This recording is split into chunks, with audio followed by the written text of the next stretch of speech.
Hello everybody and welcome here to Rio Grande Credit Union Field at Isotopes Park for this huge Mountain Division matchup, the 10th all-time between New Mexico United and El Paso Locomotive FC. We're going to get to the pregame coming up in just a moment.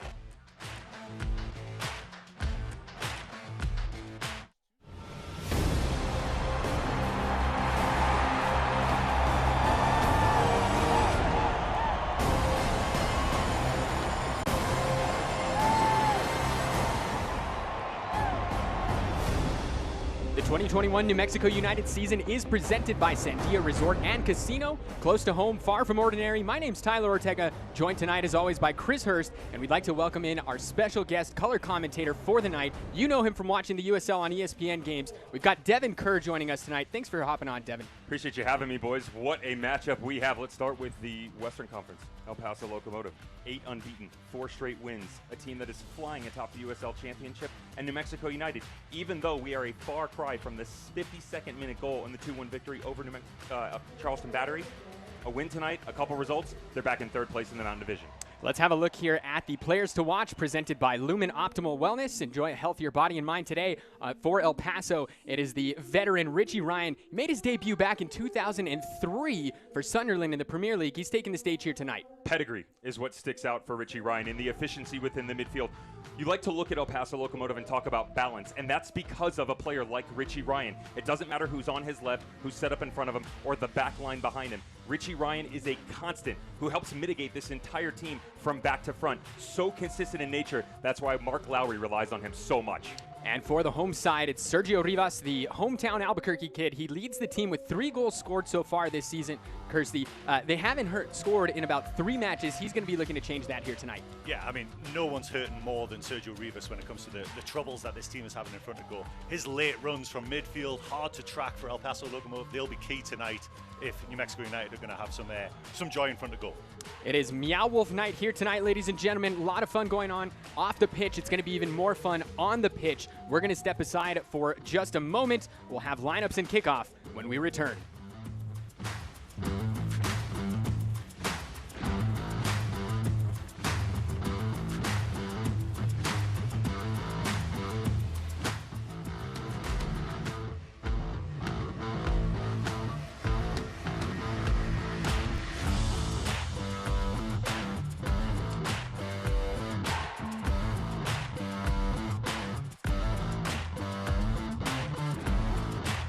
B-Dub's new crispy hand-breaded classic chicken sandwich plus fries for $5.99 is made live in a real-life sports bar with live, non-virtual friends. This is real life. So real it's $5.99 for a limited time. Buffalo Wild Wings. In the 2019 Reader's Choice Awards from the Albuquerque Journal, Sandia Resort and Casino was voted Albuquerque's favorite casino. Best customer service, best entertainment venue, best slot machines and poker room, best variety of table games, best rewards program, and best golf course. Best buffet, favorite nightclub, favorite casino. Albuquerque, you deserve the best. Sandia Resort and Casino. Close to home, far from ordinary. A classroom is more than just books and supplies. We believe it's the place to enrich lives. US Eagle has partnered with New Mexico United to create opportunities for kids that budgets don't always allow. The Enrich Ed Classroom program awards 10 grants to K-12 classrooms. If you're a teacher that wants bigger things for your classroom, or if you know someone who is, encourage them to apply online at enrich.education before September 13th. But your crew is just getting started. Head to B-Dubs for 50% off this loaded lineup of tots, chips, and ultimate nachos. But wait, how's beer for just $3? There's officially something for everyone, even that friend whose curfew is 10 p.m. Late night at Buffalo Wild Wings. We are live at the lab in Albuquerque, New Mexico for Meow Wolf night. You'll see the black and yellow taking the field here tonight in some different looks. But before we get to that, let's have a look at the starting 11s presented by Michelob Ultra. First off, with the home side, Chris, we've got Devin Sandoval leading the line. We've got the midfield anchored by Guzman, Andrew Tenari. But I think the biggest thing that everybody's going to be looking here tonight, no Kalen Ryden in that back line, not even in the 18. You've got Justin Schmidt stepping in. Yeah, huge news tonight that Caelan Ryden's not going to make it. Justin Smith, more than an able deputy though in there, but he'll have to have a big night to keep El Paso at bay. And for the visitors, they're ranked number 1 in the power rankings. They're headed up top by Solignac, Dylan Mayers. We see Richie Ryan and Ross in the midfield there. And of course, the fan favorite here, Yuma. 4 changes to the team that took down Austin Bolt 3-0 on August 7th. Rebillon back into the middle is a key component for this team. That's the strongest midfield you have if you're Mark Lowry, but it creates balance on the outside. The fact now that you can go on the left with Pirelli or Macca King on the right and Del Maris up top, what does that look like in the striking combination between the 2 strikers and still dropping down into the 10? That's the question for the visitors. And we are underway here at the lab. Meow Wolf Night, New Mexico United taking on El Paso Locomotive FC. And we'll start off with the long ball from Justin Schmidt, looking for the connection to Devin Sandoval. It's pinged back to Yearwood. It's been just 21 days, gentlemen, since El Paso was here at the lab. That match ending a 0-0 draw. We saw, I believe it was 9 yellows and a red. A bit of a frustrating night, I'd say, for the fans in the stands. Yeah, I mean, obviously it was a 0-0 tie, but it wasn't without incident. There was the red card to Guzman. He's obviously stepped back on the field tonight as well with a score to settle. It's going to be really interesting because these 2 sides, no strangers to each other at all. And there was a bit of bad blood last time. So we mentioned just prior to kick, no Caelan Ryden in the 18. We're seeing it, Justin Schmidt. He's making his 13th appearance on the season. It's just his 4th start. That's laid off there for Solignac. We'll play it back for Rebillon. Played up for Boretti. Looking to put the cross in. He does, and it's just poked away by Austin Yearwood. If you're El Paso right now, you want to test out that new look back line for New Mexico United. Get as many crosses as you can into the box. See how no one knows how long it's been known that this was coming. Back post in the header! And El Paso, and it's called offside. It looked like the visitors had just taken the lead 90 seconds in. However, flag is up on the near side. And again, it's, ball wide. There's no secret to what they're trying to do early doors here. Ball wide, ping it in the box. See how organized New Mexico United are. Think about the amount of rotation they're going to have to deal with tonight as well, Chris. All the guys popping out of the midfield. You just talked it, swinging outside and then coming back through the middle. The same point in time, they're happy to step on it and then recycle the other direction. That's one of the reasons El Paso Locomotive are so dangerous and their attack moving back to front. Rivas lays that one off for Austin Yearwood. Looking for Moreno on the through ball. That's poked away by King. Moreno, I'm sure, happy to be back after his stint with the El Salvadorian national team out at the Gold Cup. Able to turn some heads with some of his play out there.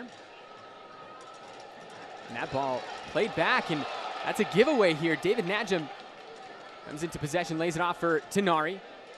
Looking for his options. It's eventually sent back by Boretti.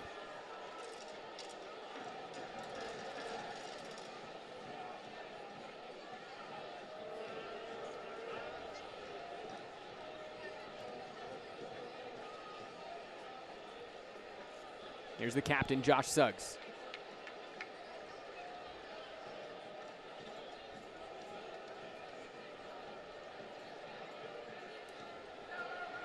Over to Tete. It's his 8th start of this season. Of course, filling in on that back line where Sam Hamilton is out indefinitely. Threatening here.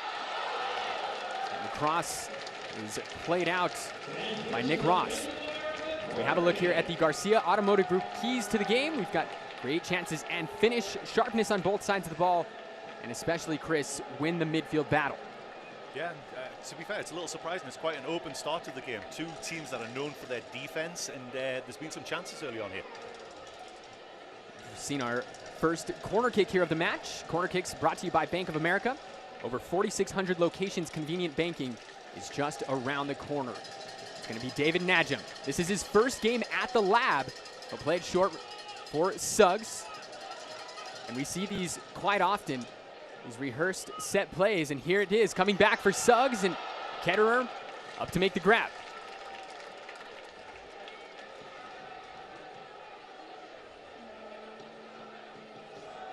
saying David Najam making his first appearance here at the Lab despite playing all of 2020 with New Mexico United. Of course, the black and yellow, due to local health regulations, unable to play any games at home last season, the only team in professional sports to do so, and they still made the playoffs. I think for every New Mexico fan, that's one of the most disappointing stats you've ever said on the air.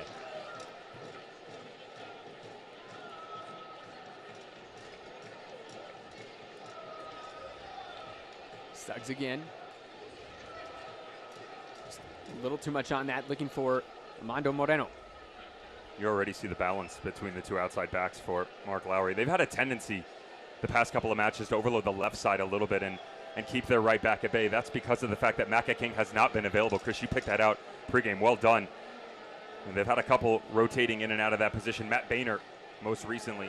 And the fact that he's back in now, it gives you that two-pronged attack that really makes a team like United have to stay honest. Because in the matchup leading into it, you can see where they cheat.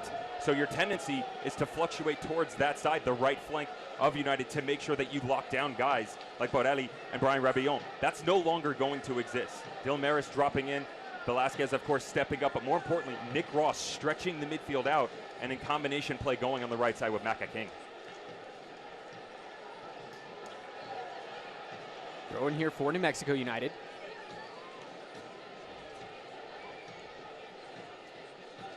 Tete golfs one forward, finds the head of Sergio Rivas. Rivas does well to come in possession, but then dispossessed by Velasquez here. Showing some sweet feet by is Velasquez, and he's fouled by Rashid Tete.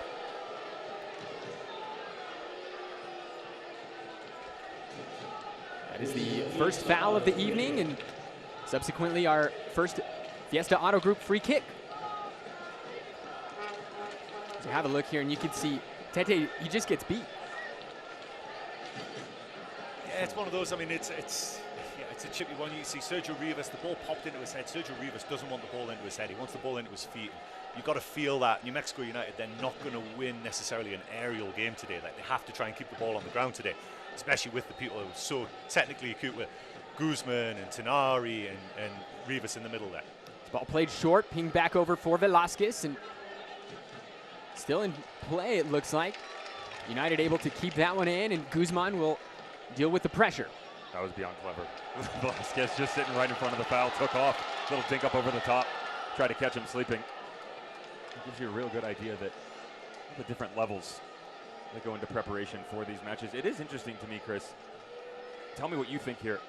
In the midfield already, with Velasquez willing to step up, and although Dylan Maris will step in and help him, he's actually staying quite high on the right side. I actually think that favors New Mexico United, and the fact that they can stay a little bit more flat on the inside. No, for sure, and that's what I just made a little note of it. It's almost like a straight up 4-3-3. Like normally it's a 4-4-2 diamond, but yeah, it is. He's staying a lot higher than normal, and it does allow New Mexico United, maybe they're not outnumbered in the midfield, which is always a worry when you play against El Paso. Here's Maris going down the flank. He's marked very deep by Devin Sandoval. Ross gets it right back. Now King on the near side. To your point about set pieces being clever, Coach Troy Lassane mentioned it about set pieces and about how they've had 2 weeks to prepare and maybe think of some little clever ones. I'm sure Mark Lowry's doing exactly the same. The first full week of training that they've had for a couple of weeks. I'm sure both coaches have got a couple of tricks up their sleeve. Guzman with the sliding challenge. As expected, we're hearing the Boo Birds raining down for the fan favorite here at the Lab. It's Yuma. Always kind of the locals to welcome in the visitors. Specifically one goes by the name of Yuma. Fan favorite. Here's Ross. Tried to play that through, and he gets it right back off the deflection. Spreads it out for King now. Cross goes in. It's headed away. It looked like Rashid Tete.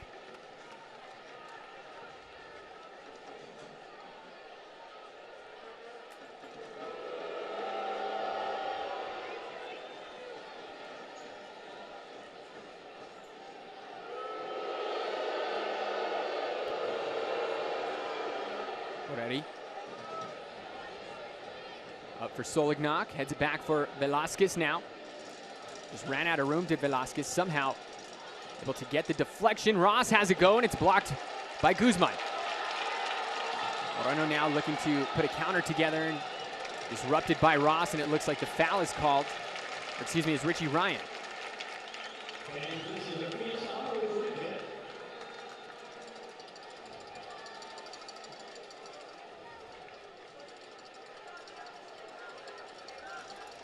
Suggs off the restart.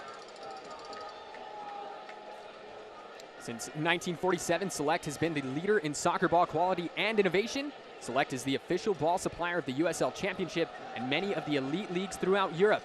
For the latest Select products and special offers, please visit selectsportamerica.com. Moreno plays the cross and meets the feet of Eder Borelli.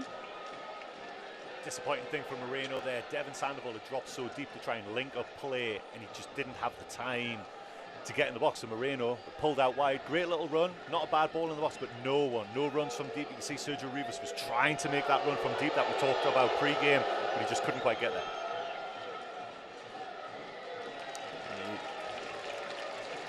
Ball that goes astray there from Ketterer. The rare mistake from the veteran keeper.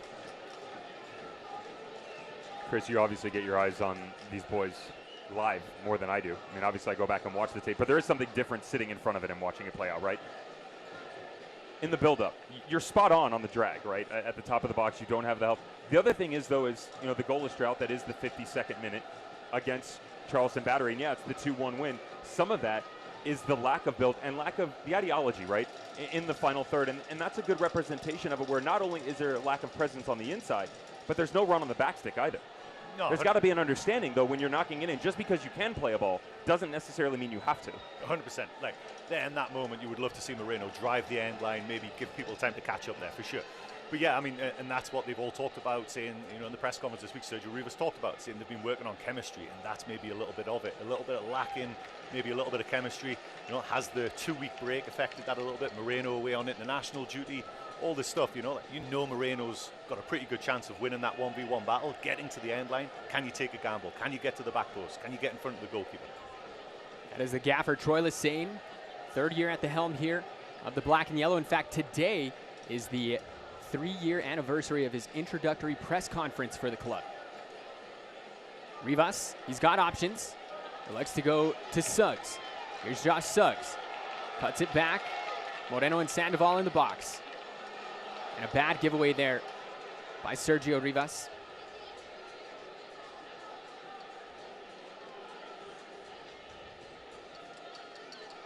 It goes back to the Haitian Michek Jerome.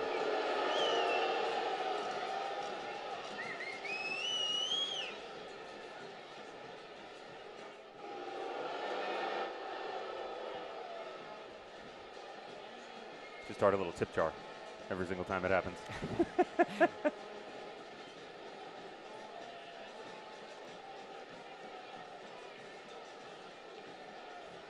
Through ball played down, looking for Maris. He's able to collect. Marked by Suggs. Back for King. Maris just unable to keep that in play, and it's going to be a throw-in for New Mexico United. And that is the Coach of the Month for July, Mark Lowry. As El Paso sitting with just one loss so far this season, Devin, in 16 matches. Would even make the argument that the loss against RGV wasn't necessarily at all that they were played off the field. I mean, this is a team that is well regimented, and there's a reason for that, right? You keep a quality group of players together for quite some time. They've done that. You go out and get some big names, boys up top, boys in the midfield. You get the return of players like Velasquez. For me, it all starts with the goalkeeper, Logan Ketterer, and the ridiculousness that he brings to any game because of his ability to play out of the back. Mark Lowry, I'll never forget the first interview that he gave to us back at the start of the 2019 season. He said, I need a guy that can play with his feet. I need a leader.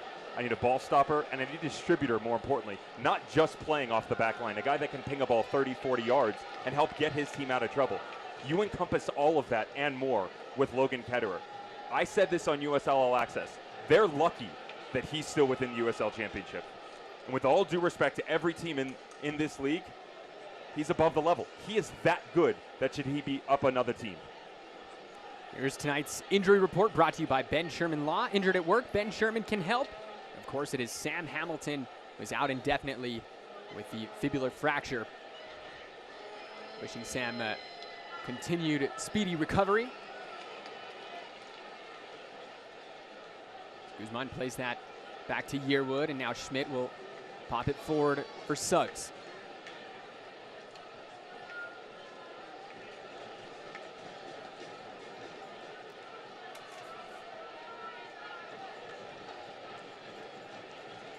Justin Schmidt, one of 6 New Mexicans on this roster, Chris. And you have a very unique role here in the soccer community, Chris, working with the largest youth club in the state of New Mexico. There's just so much talent here, and you see it every time the black and yellow take the pitch. No, there is, and also, you know, Josh Suggs, Justin Schmidt, Sergio Rivas, Devin Sandoval. There's 4 on the field right now, all from New Mexico. You know, Josh Suggs from Las Cruces. So yeah, it's almost an untapped resource. Like it is, and that's why New Mexico United was so did so well straight off the bat. It's that chip on the shoulder. We are overlooked so often, so it kind of gives those players that extra little bit of drive to want to achieve something special here.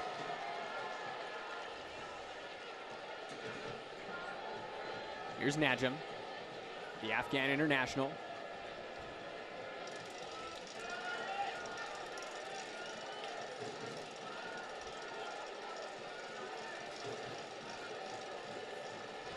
Rivas, near side.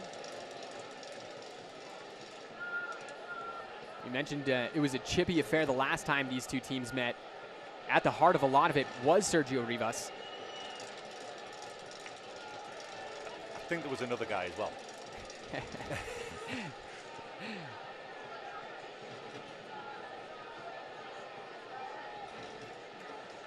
That's a great ball played forward there by Andrew Tenari. Here's Rivas, cuts it in, and has it go, and sends it right over the crossbar. It's a great ball by Tenari. Great spot, and it was the run of Josh Suggs. He ran from out to in, which dragged all the El Paso Locomotive defenders in, thinking that was the ball that was coming. And Sergio Rivas had just drifted out wide, just cuts in, just slashes at it a little bit, maybe bobbles a little bit just before he hits it there. Doesn't even test the keeper, unfortunately. And with that ball that we saw played forward by Andrew Tenari, that shows you why he leads New Mexico United in assists this season.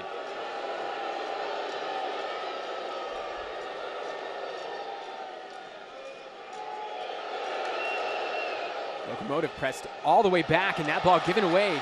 Tenari comes in possession and eventually dispossessed, and is going to be called for the foul on Rebellon. New Mexico United did a great job setting the trap there, got it all the way back. The press was perfect. At some point, Ketterer probably has to do a little better job of recognizing that New Mexico United were pressing 5 guys. Skip a line, has to skip a line, get the ball away from danger. The foul gets them out of jail a little bit there.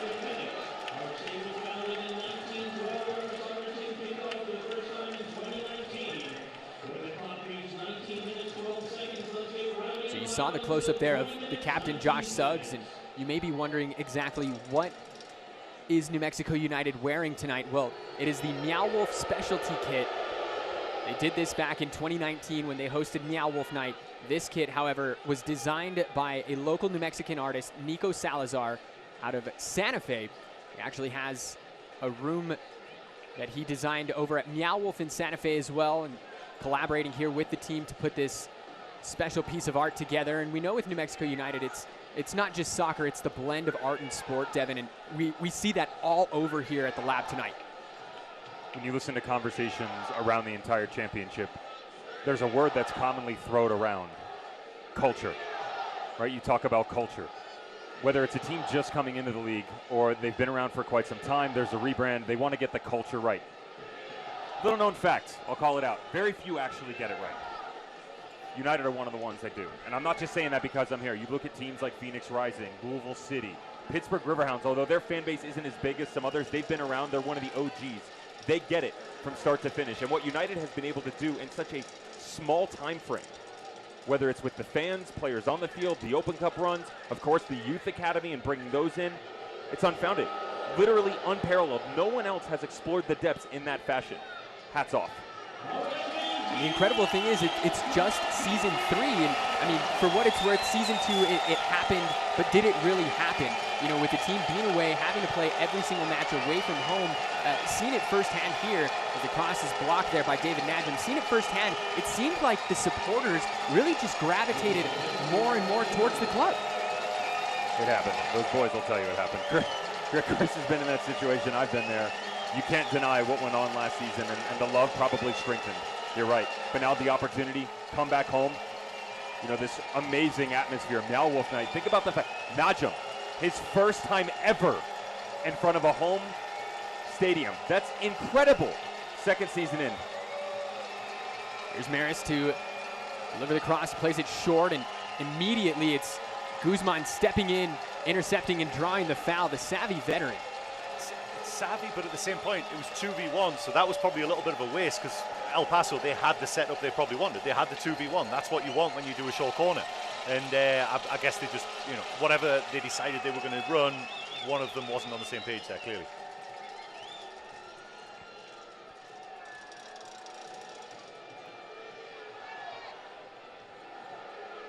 Josh Suggs, USL's all-time leader in minutes played.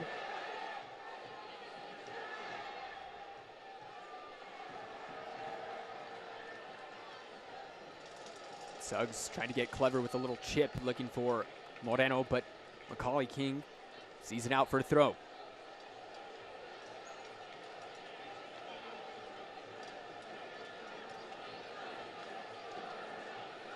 So maybe they've just let the shackles off a little bit. New Mexico United, Guzman, this is the highest they've been. Both Tenari and Guzman have been no further than 10 yards away from Justin Schmidt for the first 15 minutes. Guzman's just starting to wander a little bit now, so maybe it was a case of trying to keep it nice and tight. You know, they lost their defensive leader, obviously, tonight.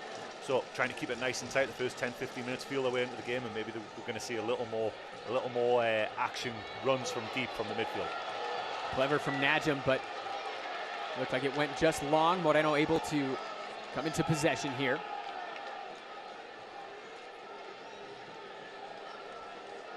I would be careful in that aspect. This is almost like don't poke the sleeping dragon. If you notice, conversely to your comment, you're spot on. They're sitting. El Paso's, they're not pressing a lot. They're almost inviting that space in front of them. And the way that they're set up, and the reason that they've been so successful is they will sit or absorb pressure. And because United are willing at this point in time to spread themselves that thin, just watch the space in between the back line. That's easy to step into if the ball turns over.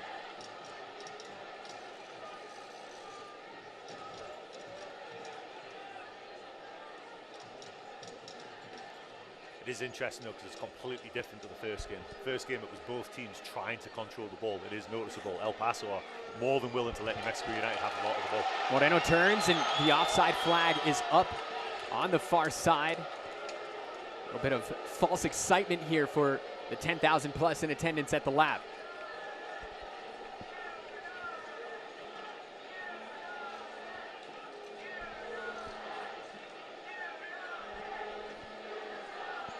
You can see there on the TLC replay, Moreno just getting ahead of himself.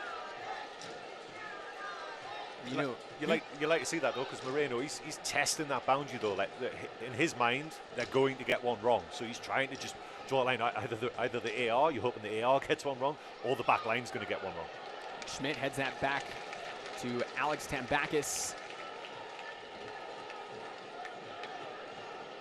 The Athenian goalkeeper coming through the Panathinaikos youth system out of Greece.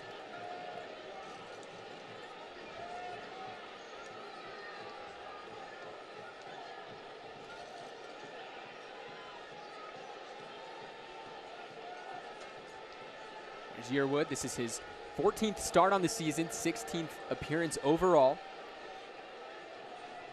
Made 26 starts, 32 appearances in the first 2 seasons here for the club.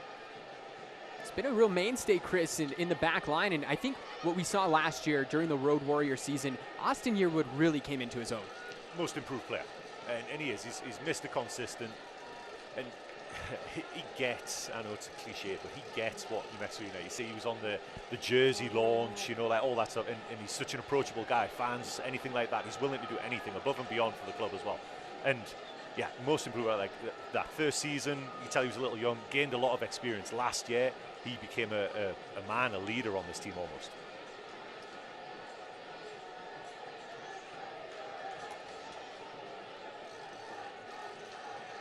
Guzman looking for Suggs. Suggs able to get ahead on it. Still Suggs, plays it back, Moreno, and he sends it wide. That was the best chance we have seen so far. Yeah, I mean, great ball out wide. Great first touch by Suggs under a huge amount of pressure. Takes that touch, just pops it over the defender with his head. Manages to put a ball in a great area. And from the angle we're at, really hard to see. Tries to beat Ketterer near post, just sends it wide.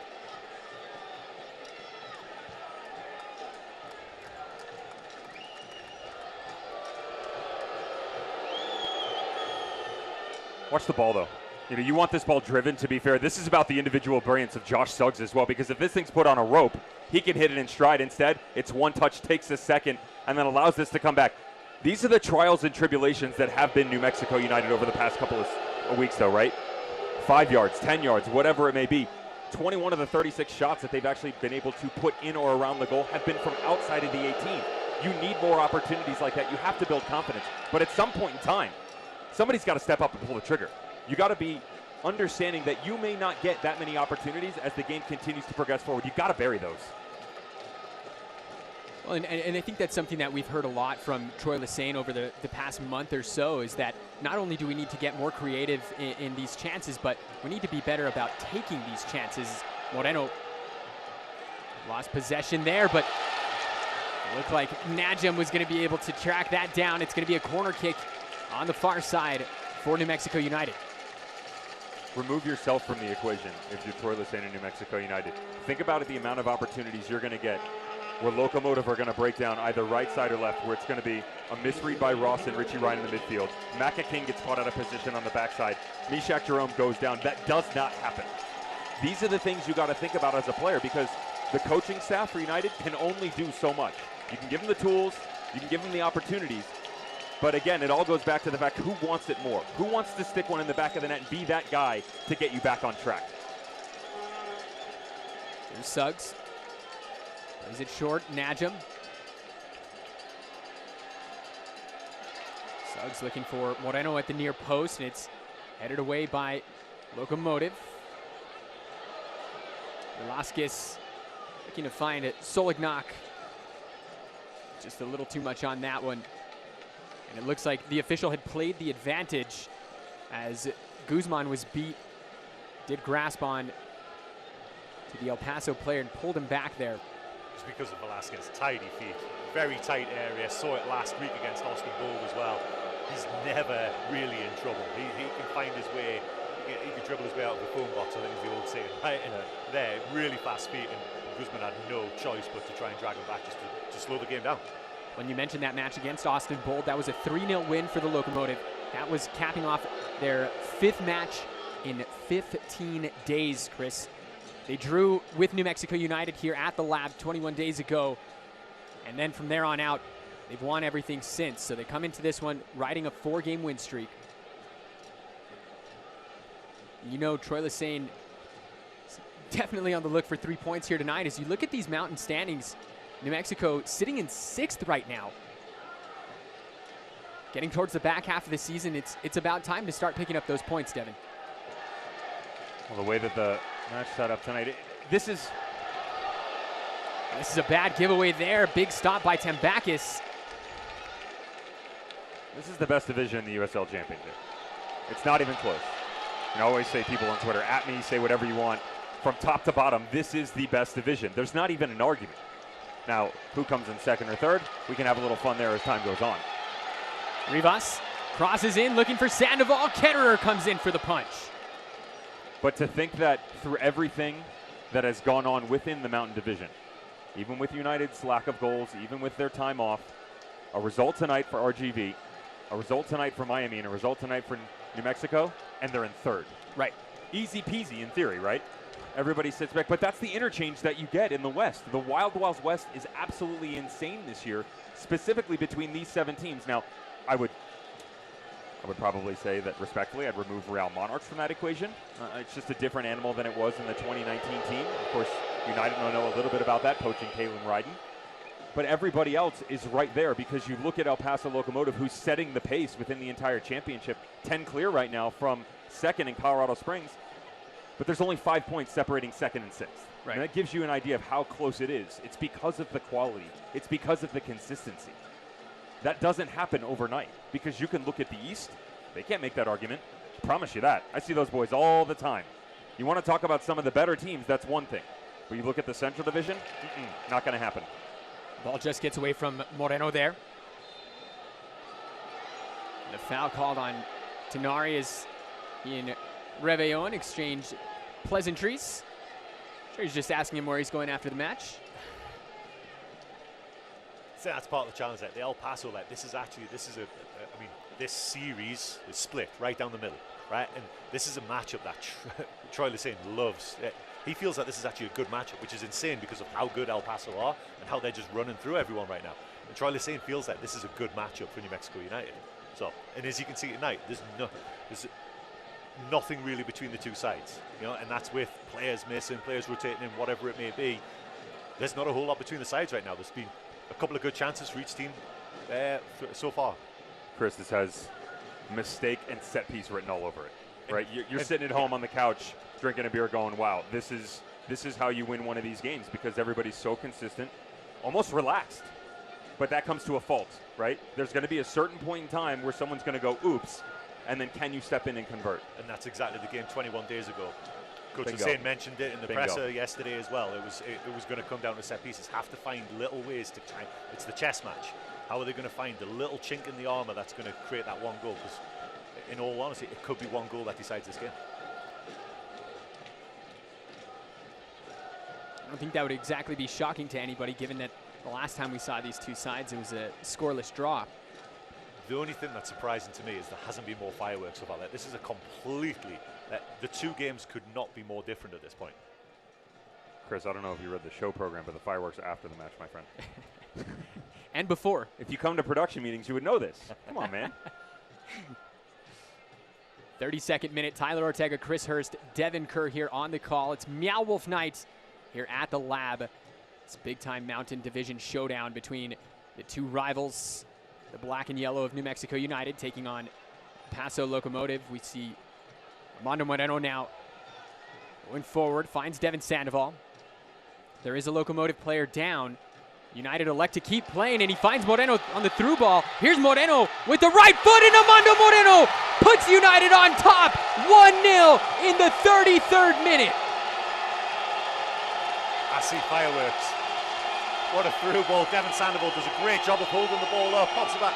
Moreno playing on the shoulder of Yuma. Takes a chance that the ball's going to be played on time. Beats the offside trap. Great shot. And if I'm not mistaken, I think it goes through Ketterer's legs. All back to the balance up top, Chris. You talked about it. Devin Sandoval into the pocket. He stayed high. He had moved to the left. He had dropped down deep for the past couple 7 or 8 minutes. But as he does, where does the rotation come from? Who's going to be the next man up to step back into it? And it's all about the build. You come down in, you rotate off the back shoulder, and there's a little deflection as well coming off Yuma. As this slides back through, Moreno, who catastrophically missed one from about 5 yards out seconds prior, sticks this one in the back of the net. Everybody talked about culture and atmosphere, and I said to you guys, Lou City, they call that the cathedral. They call that Mecca.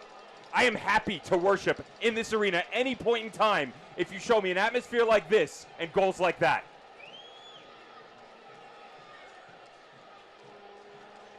That is the 3rd goal on the season for Armando Moreno. That ties him with Sergio Rivas for the most here with the club this year. And a momentous start here for the black and yellow.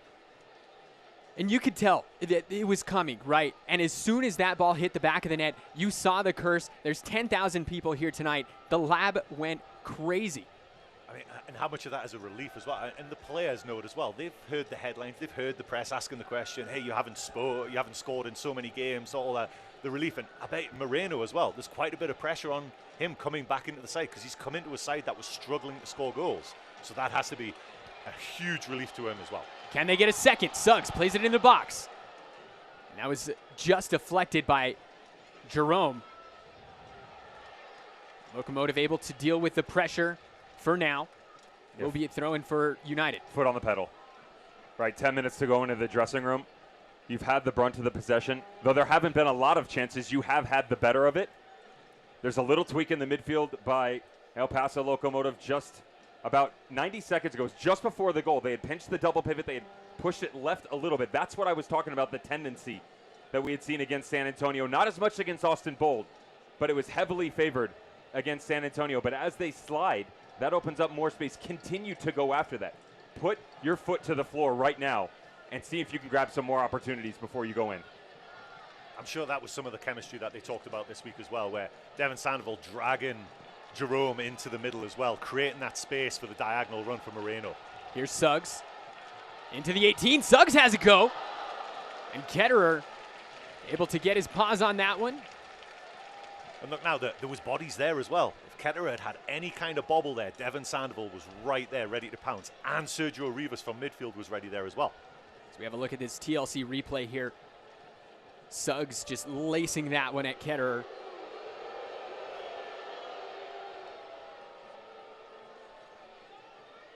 Borelli playing it long. Tete's there to meet that one.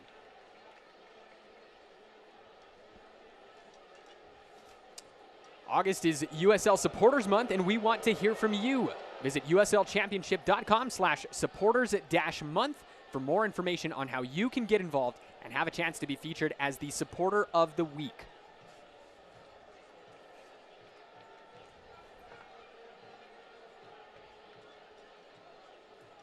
Ball into the box here, and it's going to fall for Solignac.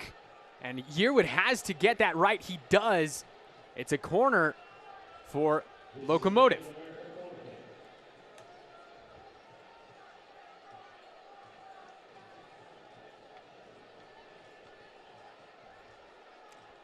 Bank of America corner kick here coming up. It's Dylan Maris to take.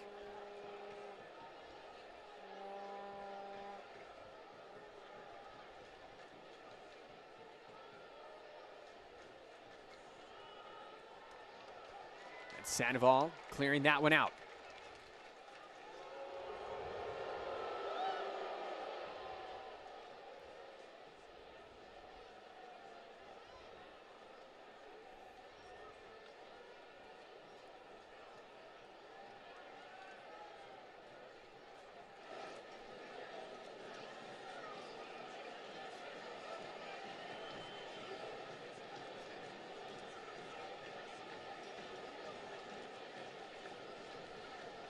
Velasquez on the turn there, and that was an excellent tackle by Austin Yearwood, who does well to get that back to the feet of Juan Pablo Guzman.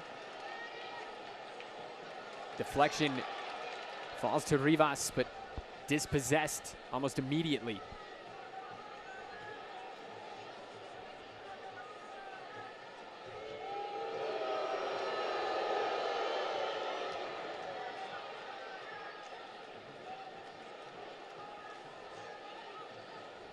King on the near side.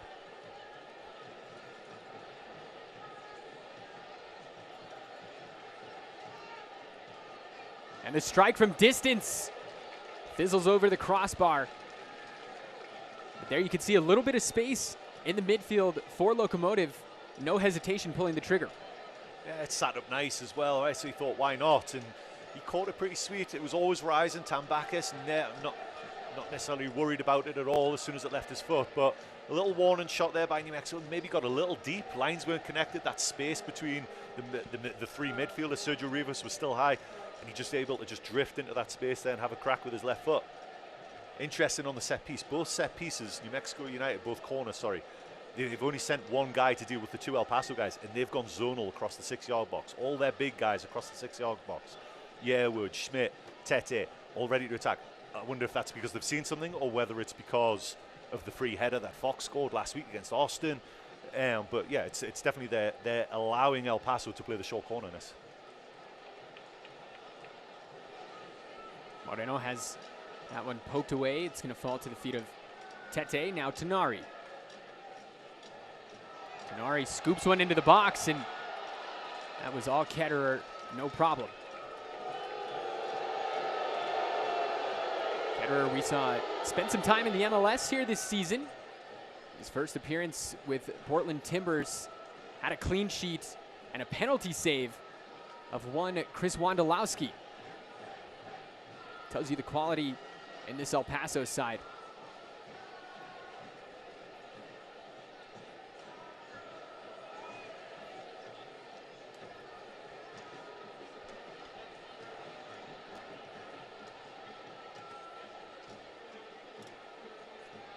King plays it back to Ross, now back to Mishak Jerome.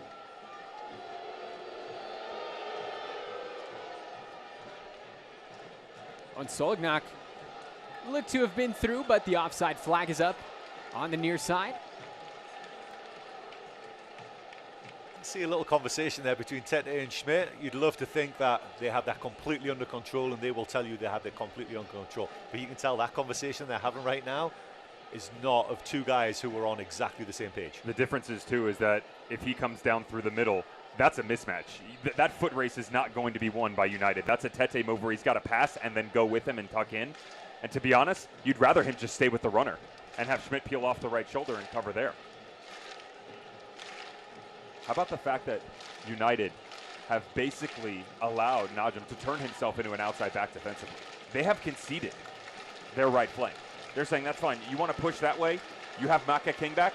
Go ahead and attack there, because we feel like with Rivas stepping over, with Sandoval dropping into the pocket, and the fact that Josh Suggs, one of my personal favorite defenders in the entire USL Championship, can do no wrong.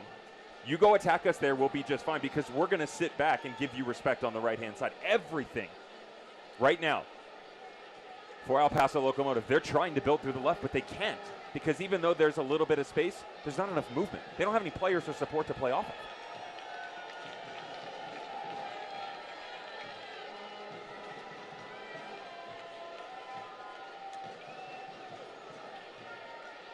Schmidt looking to play that forward for Josh Suggs. Finds the Las Cruces native, and Guzman sees his pass blocked out for a throw-in.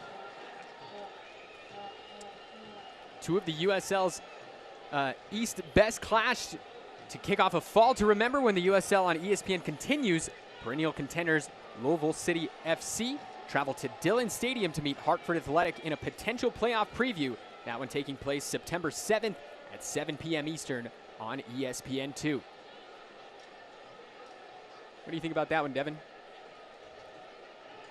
I don't get paid enough to have a comment on that.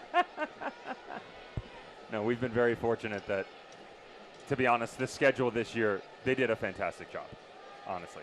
From top to bottom, it's been, there were years past where we would just kind of look and go, this is the matchup. I mean, obviously TV markets are great, but you want to make sure that you're also getting some of those top tier teams, right? You want the boys that are contending for a title. You're getting that in that game, 100%. Now, Hartford Athletic are going to look to get back on track here. They're struggling to get a win in the East, and you know, their loss to the Tampa Bay Rowdies last night, Jordan Adebayo-Smith in the 85th minute, fantastic. But 3 weeks ago, they were in second. And yet all of a sudden, they're hovering at the playoff line. That's kind of what you see going on here in the Mountain Division, right? You slip up on 1 week, you can be right there at the top of the pecking order chasing an El Paso Locomotive. And then a week, 2 weeks' time, all of a sudden, you're below the playoff line trying to find a way to get back in. Well, and I think that's kind of what happened with New Mexico. They were sitting in third the last time they played. A couple of, 10 days go by, they don't play. The rest of the division catches up in games played, and they're now sitting in sixth. Here's Velasquez. Spreads it far side. It's Borelli. Into the midfield. Turning, having a go is Maris. And that's all Alex Tambakis. You mentioned Hartford Athletic. They are the former club of Harry Swartz, who we see back in the 18 tonight for the first time in a little bit over a month as he returns from his lower body injury. I wouldn't be surprised, Chris, if we see him make an appearance a little bit later here this evening.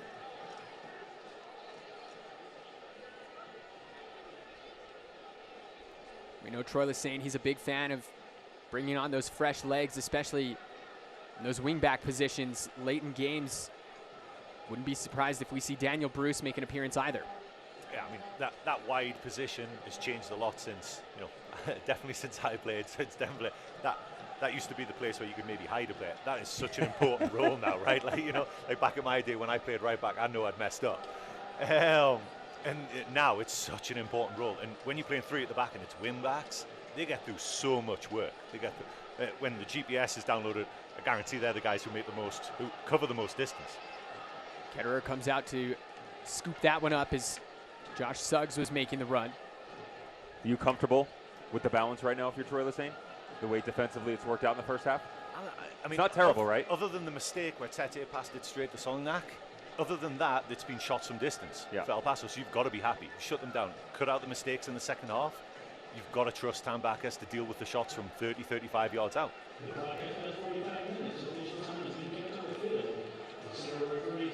Far side here, here's King.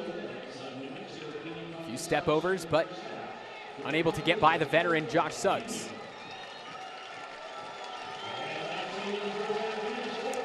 And that is the end of the first half here, gentlemen.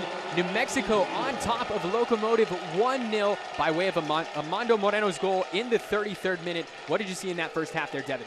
Chris talked about it. The fact that defensively that you're able to sit back and absorb that amount of pressure, regardless of possession or where it is on the field, they're half chances, right? They're coming from 20, 25, 30 yards out. You'll take that any day of the week.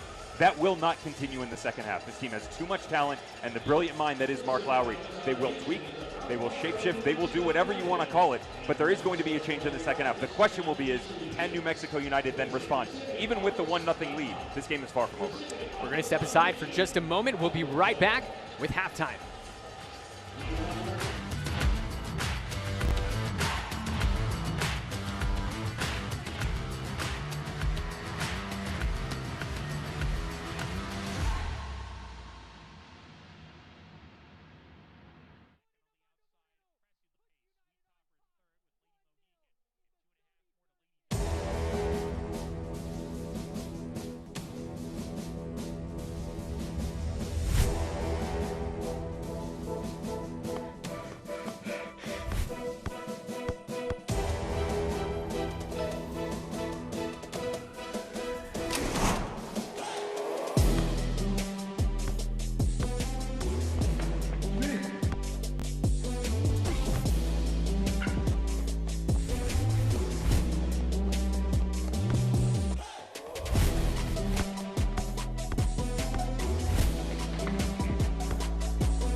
What are you doing? Trying to make this thing work.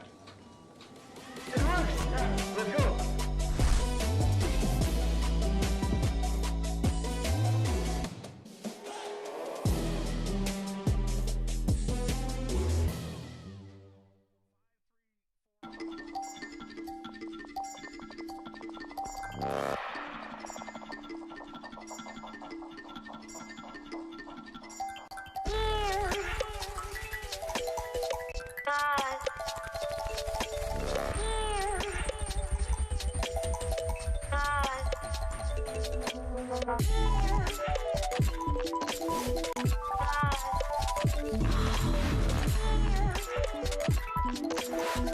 For over 50 years, BIOS has been proudly serving New Mexico. We love being a part of this community and the New Mexico United family, and helping everyone from homeowners to home builders create a space that's both beautiful and practical. Shopping local is about more than getting a great deal. It's about supporting your community, your neighbors, your friends. Visit BIOS in Albuquerque and see how shopping local supports your New Mexico community.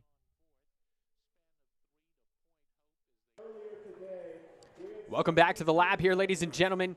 Tyler Ortega, Chris Hurst, Devin Kerr here on the call tonight. New Mexico United on top of El Paso Locomotive 1-0. It was Armando Moreno scoring in the 33rd minute, ending a long scoreless drought of 341 minutes without a goal for New Mexico. As we go ahead and dive into some of the news and notes from around the league here, as we'd like to remind you that halftime is presented by Smith's, fresh for everyone, as we see Orange County signing Dylan Powers, the veteran midfield, helping Dundee United claim the Scottish Championship title. He's coming back to the USL Championship. Haji Berry cannot stop scoring. He has 16 goals on this season. He is leading the Puma Golden Boot race. And elsewhere in the East, we see Memphis 901's Kyle Murphy named the July Player of the Month. He scored 4 goals in 4 games.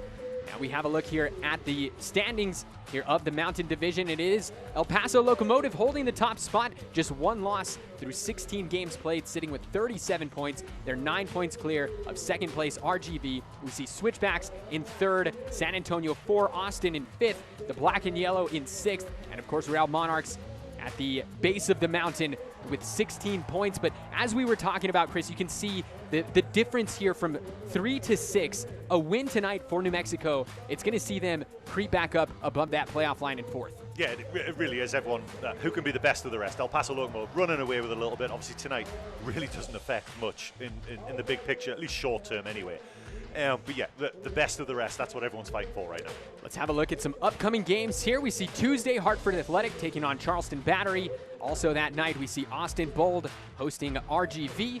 Loudon and Indy 11 will do battle on Wednesday. Also on Wednesday, just prior to that, we see Riverhounds hosting Tampa Bay Rowdies. A couple of really good matchups, especially that one with Tampa and Pittsburgh, two really established franchises. And now the upcoming schedule here for New Mexico. We're right back here at the lab in just 4 days. It is the first meeting against the newly formed Oakland Roots SC. Of course, they do have former United player Salih Muhammad plays in their midfield. Then United will be traveling out to Austin, taking on the Bold. In 2 weeks, they'll be out in the desert, taking on Phoenix Rising. That's going to be an incredible match. Then we're right back here to see the Switchbacks for the second time at the lab, rounding things out, the 5th game at Austin. As we take a look here now at the Week 16 Team of the Week, as we see Andre Lewis there from Colorado Switchbacks representing the Mountain Division. We see Tyler Wolf as your Player of the Week, and Nathan from San Antonio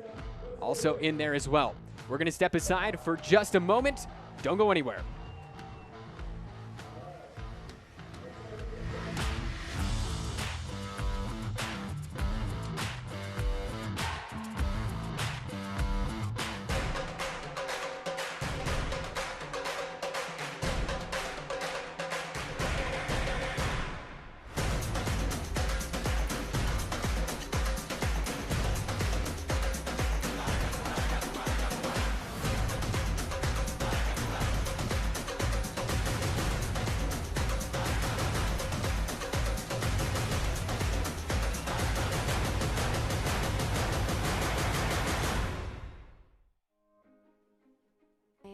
First-generation student here at Bellevue University. I feel like if I were to have gone to a different university, my experience would have been a lot more stressful and overwhelming, because I feel like I wouldn't have gotten that personal experience that Bellevue University has to offer.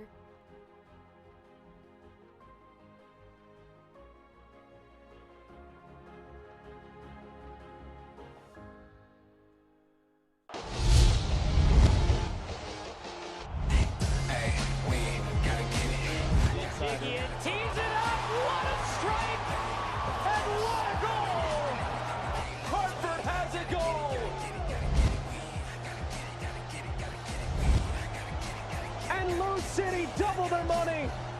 And how sweet the sound at Lynn Family Stadium.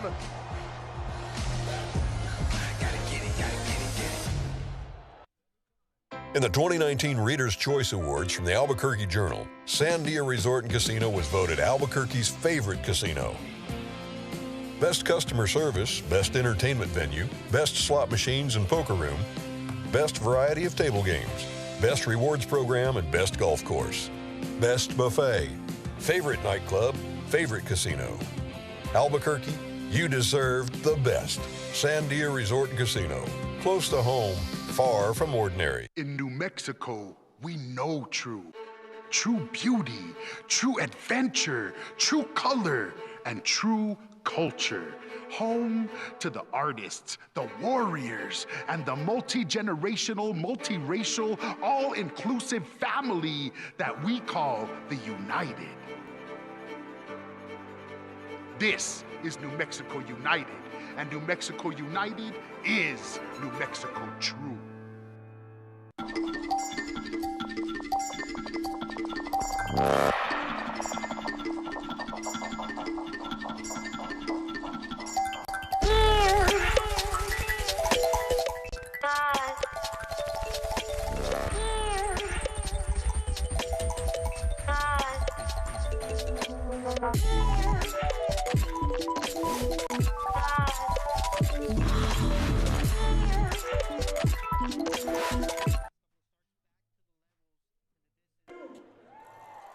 Welcome back here to the lab, ladies and gentlemen. It is a 1-0 lead for New Mexico United on top of El Paso Locomotive. Tyler Ortega, Chris Hurst, Devin Kerr here on the call tonight. It is Meow Wolf night, and that is evidenced as we're seeing a costume contest taking place on the pitch here right now. But getting back to the action at hand, Armando Moreno in the 33rd minute, putting New Mexico United on top, ending a 341-minute goal drought for the black and yellow. So we have a look now at the halftime stats presented by Duke City Cares, your medical family. Of course, even on shots here and shots on goal, however, we can see the possession favoring New Mexico. I'd say shots on target, or even I'd say quality chances. From my memory, it's 2-1 to New Mexico United. Obviously, the important one is 1-0. The stat that jumps out at me is possession. When was the last time El Paso Locomotive did not dominate the ball? 60% possession, New Mexico United. That's astounding. Not just possession, but the amount of passes, right? So they pair and they go together because of the fact that, okay, if it's a 60-40, which it is right now, passing-wise, you could actually be much closer in proximity. That's not the case. United's approaching 400 passes. El Paso Locomotive have just hit 250. The biggest asset for Mark Lowry and his boys in blue is having the ball. They want the ball to unbalance you and make you chase. That didn't happen at all in the first half. Let's have a look now at the highlights from that first half. So we saw El Paso had a few good looks, and here we see Armando Moreno connecting with Devin Sandoval. And this here was a thing of beauty, is the through ball there from Sergio Rivas, the turn from Moreno, and the finish going right through the legs of Logan Ketterer. And you can see Devin Sandoval had dropped in there. Jerome had gone with him, just created that space. One-on-one with Yuma. Little deflection, you called it, Devin, during the call there. Little deflection, kind of took it away. Maybe Ketterer might have got it, who knows. It was very deft deflection. That's a mouthful right there. But great finish and a huge relief for New Mexico United, for Armando Moreno, and I'm sure for Coach Troy Lassin. And yet all of the praise that we give El Paso Locomotive for their rotation. Think about what goes on in the build-up for this. Devin Sandoval dropping in. Sergio Rivas, of course, is the benefactor of the ball to Armando Moreno. Josh Suggs, maybe the unsung hero, who actually tucks himself in. El Paso Locomotive really struggled, and these were the chances that they were able to get in the first half. They were few and far between in the sense that 20, 25 yards out. I'm taking that all day if I'm the manager. Now, the talented Dylan Maris over the ball, that's not something you want to see, but if it's from 30 yards out and you've got someone like Alex Tambakis who's playing at the level he is right now, you're happy with that at this point in time. We're going to step aside for just a moment. We'll have the second half when we return.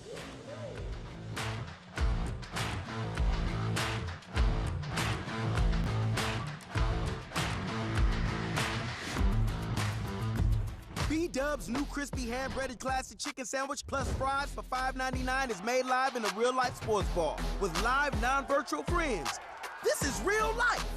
So real it's $5.99 for a limited time. Buffalo Wild Wings. This one's for all the parents whose idea of a big night out is a 15-minute drive to a takeout window. Pepsi Zero Sugar. The Back to School Savings Event ends Sunday at American Home. We've made back to school shopping simple. We have brand new loft and desk workstations, plus desks and chairs from just $99. And Nectar mattresses for your best night's sleep starting at just $4.99 with a free student sleep bundle. Get your associate's degree in 17 months with CNM Online. A fast degree, no hidden fees, books included, all at an affordable price. All of your courses can be completed online. Take the next step in your career. Get your degree from CNM Online.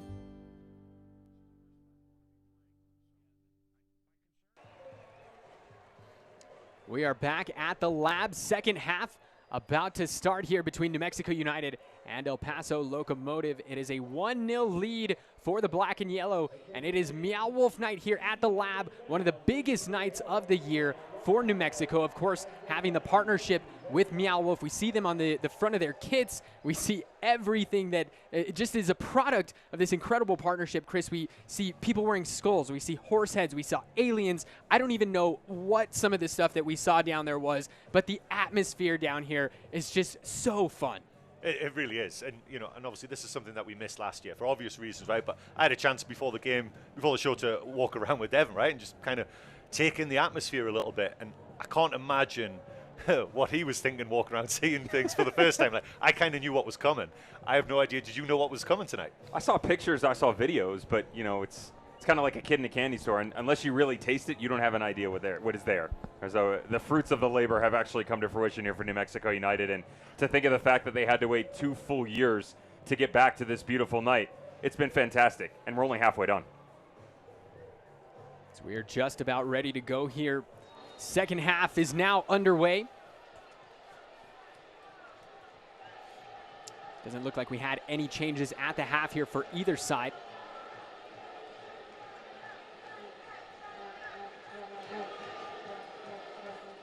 New Mexico in the white on white with the hoop socks. This is the first time in club history that New Mexico have worn hoop socks on the pitch. Gotta say, I like the look. I feel like I'm in 2000. I've played in uniforms like that. The last team that I played for, red and black, just like that. Alton and 930 in Hamburg, and they were interesting. I'll never forget. Remember the socks back then? The elasticity was just a little bit different. It didn't matter how much tape or how much you tugged on them, they wouldn't stay up.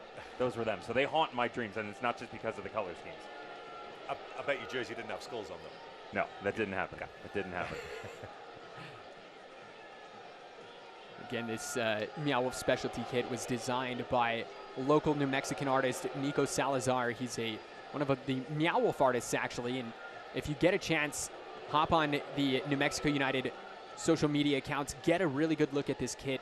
It is a true masterpiece. There's jackalopes, there's aliens, there's chilies that are kicking a ball. There's a roadrunner named Ronaldo that I learned, actually. A lot of cool stuff, a lot of weird stuff going on here on Meow Wolf Night. We see Snaggy in attendance once again. They delivered the match ball, actually, in the pregame festivities. Just like New Mexico United owner and CEO Pete Trevisani drove it up, huh? Speaking of, did either of you guys see Peter prior to the game? I've seen him. I haven't seen him. So he's wearing a tracksuit, and this is for the viewers at home. The owner of New Mexico United is walking around in a New United tracksuit. He's wearing a mullet, and he's got a flat bell hat on with some aviator glasses. You would not recognize him if you saw him. It's truly incredible. I remember when we are Wolf 2019, he was the captain. Yeah. Captain of the ship. I did not recognize him when he came in the booth.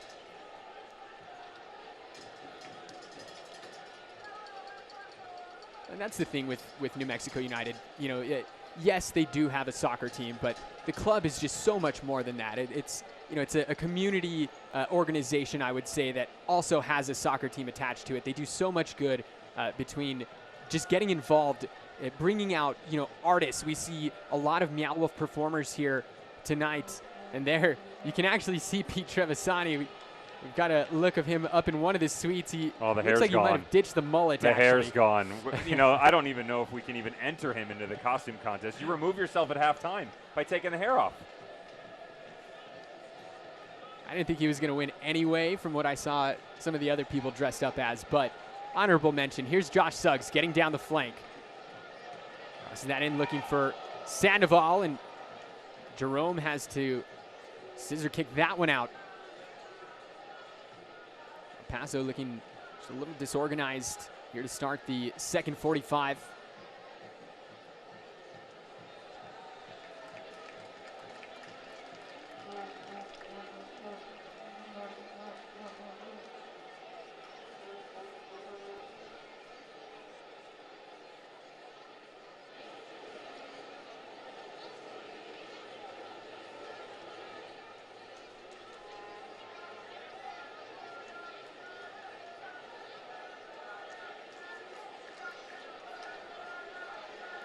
Here's Najum.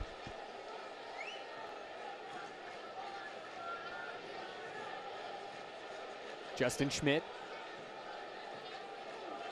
from Albuquerque, graduated from Volcano Vista out on the west side.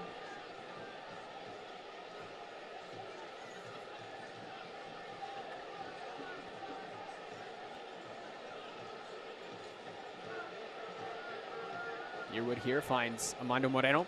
The goal scorer, the lone goal scorer here this evening. His strike in the 33rd minute, the difference. And that one off with Solignac, gets it right back. Eventually loses possession. Here's Moreno. Going one-on-one with Mishak Jerome. Now help arrives for the defender. Sandoval back for Yearwood.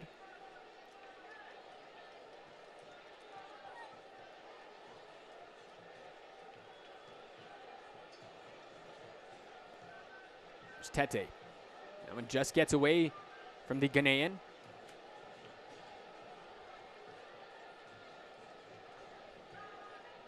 Can't watch the match? Turn on Sirius XM FC 157.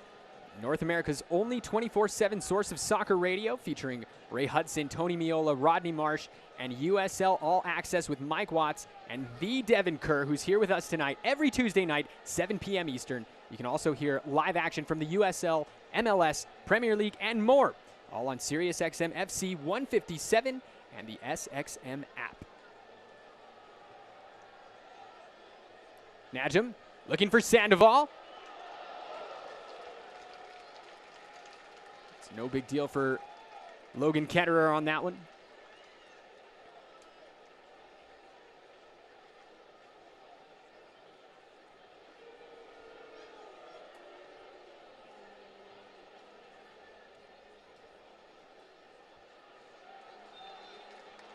The foul is called in the midfield. It's interesting. It looks like Mark Lowry's made a little tweak very similar to what he did in the first game here as well. Second half started. Solniak is definitely higher than anyone else, so it looks more like a 4-2-3-1. You know, mess around maybe with a 4-3-3 in the first half. It changed a little bit, but definitely he's the highest. He's the focal point. He's going to be the target. And the three guys underneath trying to overload. Guzman, Tenari trying to find those gaps, and then you could see it just before. They got the ball into that area where they are right now, and then they just tried to change the tempo. They just tried to pick it up a notch.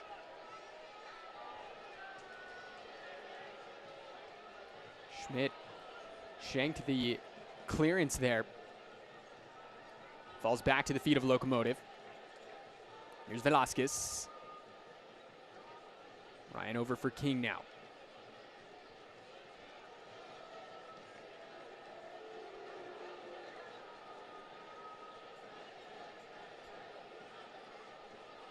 Cross played in, and Solignac is there, but Justin Schmidt heads it away. Actually, it looks like they're going to say it was off of Solignac.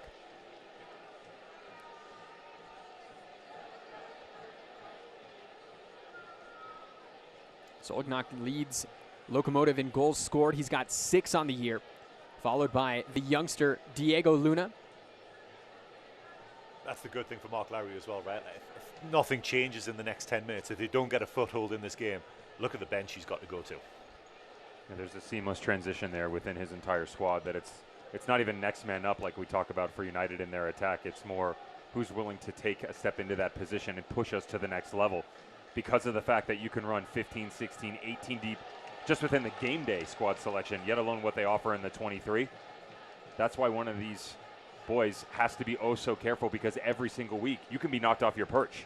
You know, you are literally fighting for your roster spot outside of Ketterer, to be fair. Within goal, all of these guys have an opportunity to be sitting on the pine going, why am I not in that 11? Looking dangerous here for Locomotive. Here comes Velasquez. Solignac, but Yearwood is there to clear that out. Going back that Devin though, even Ben Bury, he's no he's no mug as a deputy back there. You know, like his one game this season, clean sheet. So he's ready to step in as well. So Ketterer knows if there is a drop in form, there's an able replacement to step in on his spot as well. But that's great. Healthy competition within the squad. That's huge for Lowry. You want that. You push the boys. Look how high on the left-hand flank, by the way, that right there Rebillon is playing. Rebillon crosses in and looking back post. Nobody home. Suggs is fouled there by Dylan Maris. It's a Fiesta Auto Group free kick coming up. You've got to be cautious here if you're Tete, because of the fact when Rebillon's coming high, he's doing one of two things. One, as he comes, he's obviously occupying space, but he's also creating a tendency within his movements that he's starting to pinch in. And that's to Solignac. As he does, Brelly's cheating. He's coming even higher, and as Macca King starts to progress, that creates two pockets in behind the back line for El Paso Locomotive. So if you're Tete, you're looking and going, okay, number one, where's my run coming from? But number two, when that does break down, where's the distribution to my front three to try and get us out of this jam?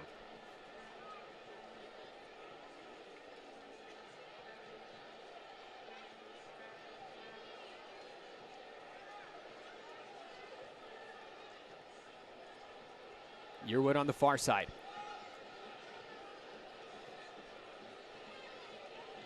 Yeah, talking about the depth here for El Paso, as you guys just mentioned, we said Diego Luna second in the squad with 5 goals scored. In third is Aron Gomez.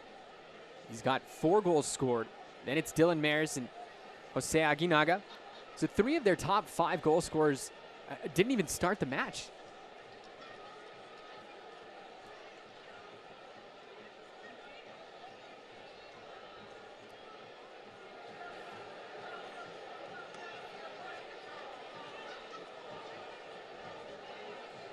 Guzman looking for Moreno. Able to lay that on for Sandoval. Now Tenari. Rivas, he's got space. Marked by Maris. Here's Rivas. Plays the cross in, and it's directly to Ketterer at the near post. That'll be pleasing for Coach Troy saying, you see, it's that little bit of chemistry that's starting to build there. Every time Devin Sandoval touches the ball, it immediately triggers Moreno to make some kind of movement. There's a counter movement off Devin Sandoval's movement, and there's those little interchange of passes where there's some runs, and it's not just Moreno. There was Rivas was in and around that. There's lots of movement off that target player, so you can see what they've been working on there. Get that ball into the forward's feet. Can we get guys forward? Can we build an attack from that initial entry pass into the centre forward? Velasquez plays Reveillon down here on the near flank. Reveillon crosses, looking for Solignac, and it's headed away by Justin Schmidt. Rivas will send that back towards the halfway line. El Paso Locomotive have to find a way to get Del Maris into the game. I mean, you're approaching the 60th minute. He's touched the ball 28 times. It's not good enough. That's not his fault. To be fair, it's some of the way that the game's being played right now. We talked about the fluctuation. They're trying to work a lot more down the left because of New Mexico United conceding that space over there. But as he drops down in, whether he's into the pocket, playing high on the right-hand side, they've got to find a way in combination to get him more involved. Velasquez is moving. Rebellon on the left. Now find the third part of that trio because they are so good when all 3 of them get going together. Cross played in, and it's directly to Justin Schmidt. Bouncing around here, goes to Rebellon. He goes to ground, and our official immediately saying no. Rebellon still on the ground inside the 18. There was a hint of a handball there by Andrew Tenari as well. It just bounced up kind of awkwardly off the turf there, and it kind of caught him off guard a little bit right before it broke to El Paso there. And here we see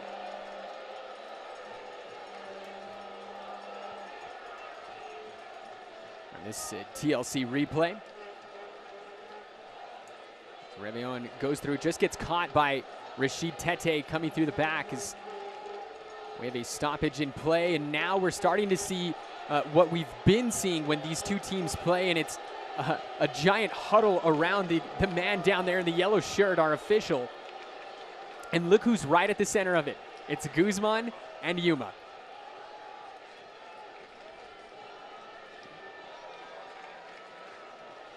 And we are hearing that there are a couple of subs here to be made for El Paso, and one of them, the youngster we were just talking about, it is Diego Luna entering as he'll replace the injured Brian Rebellon. And also, our next sub we'll see Andrew Fox replacing Eder Borelli.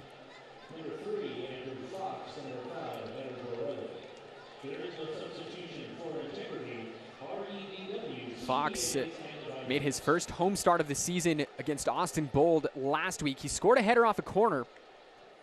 Third-year player there for Locomotive. Made his first appearance just a couple of weeks ago against Real Monarchs. That was the game right after the 0-0 draw here against United. Not overly surprised by the Bardelli change at outside back with the amount that they have over there, and really didn't show much interest getting into the attack except for the past 3 or 4 minutes. But do think it's interesting with Rebellon because he was starting to work his way into the game, and at this early into the second half, is it necessary for the change? Go back to the chance coming off of Tenari, and for El Paso Locomotive on the challenge in the box, it's a much better look that it did not come off that hand that we thought was possible. And for Diego Luna, who really makes his mark within the interior, what does he do working outside in, right? Because he's great in space. We know that. The tight little spots that he can work his way through, that drop of the shoulder, so fantastic. But what do you do now when you're out there on the left all by yourself and you've got really a 2v1 because of the fact that Tete is there and how deep Najib is playing? Ball given away here in a dangerous area. It's Diego Luna, lays it off. Velasquez now cuts it back. Spreads it down, cross goes in, looking for Luna. And it was Justin Schmidt getting in to disrupt. Suggs able to save the corner there. It'll be a throw in here for Locomotive.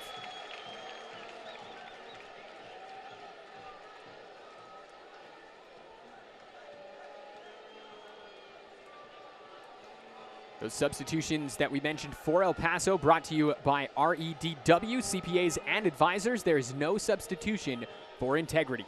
There's your answer, by the way. What do you do? Luna, so patient at such a young age. He's got the IQ that just allows him not just to read the game well, but process it. And there is a difference there. To have the understanding of what's in front of you, but then to actually execute. That's why he's so highly touted, because of that little pinch in, and he knows here comes that overlapping run that we've been lacking in our substitute Andrew Fox. Luna just 17 years old, making such an impact here for Locomotive. Played at the prestigious Barca Residency Academy out in Arizona prior to making his way over to El Paso. Nicknamed Simba. From what I understand, it's the way his hair is. You're a little bit too young to be telling dad jokes, buddy.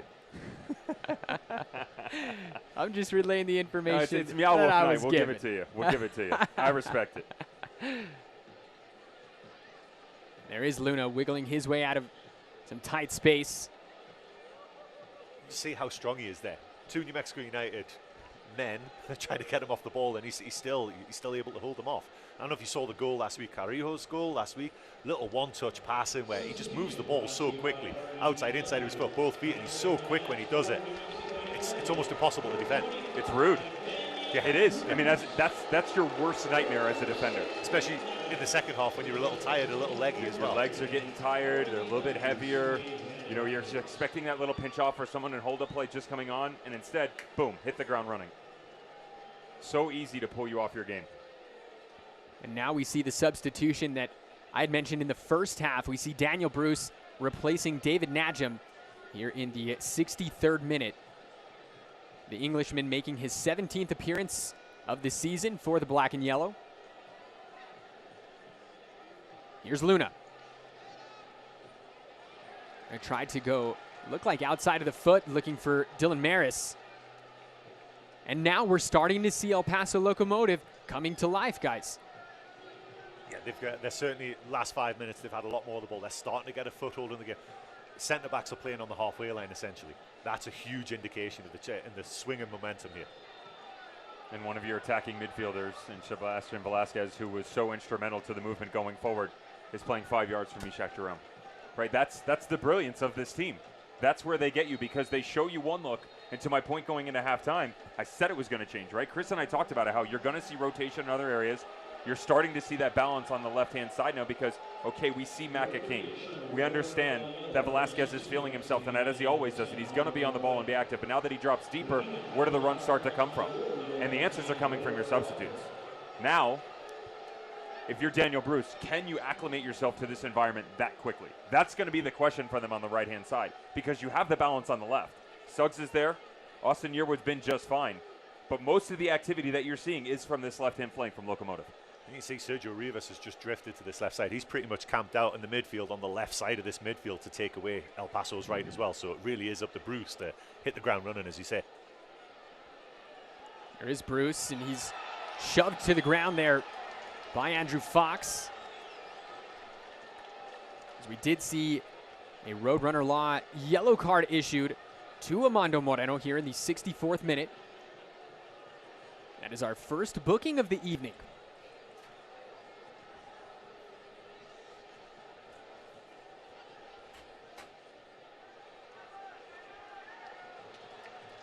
Through ball here, it's Sergio Rivas. Bruce doing well. Here's Moreno now. Cuts it across. And Moreno just ran out of space. One too many touches there.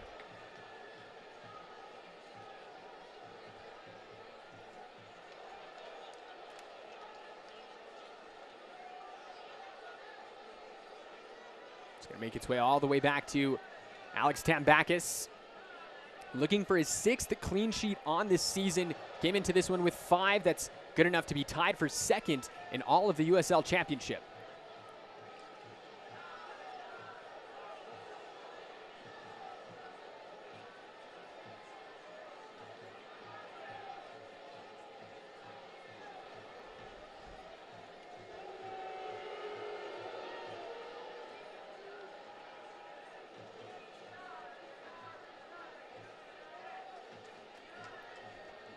Here's Ross.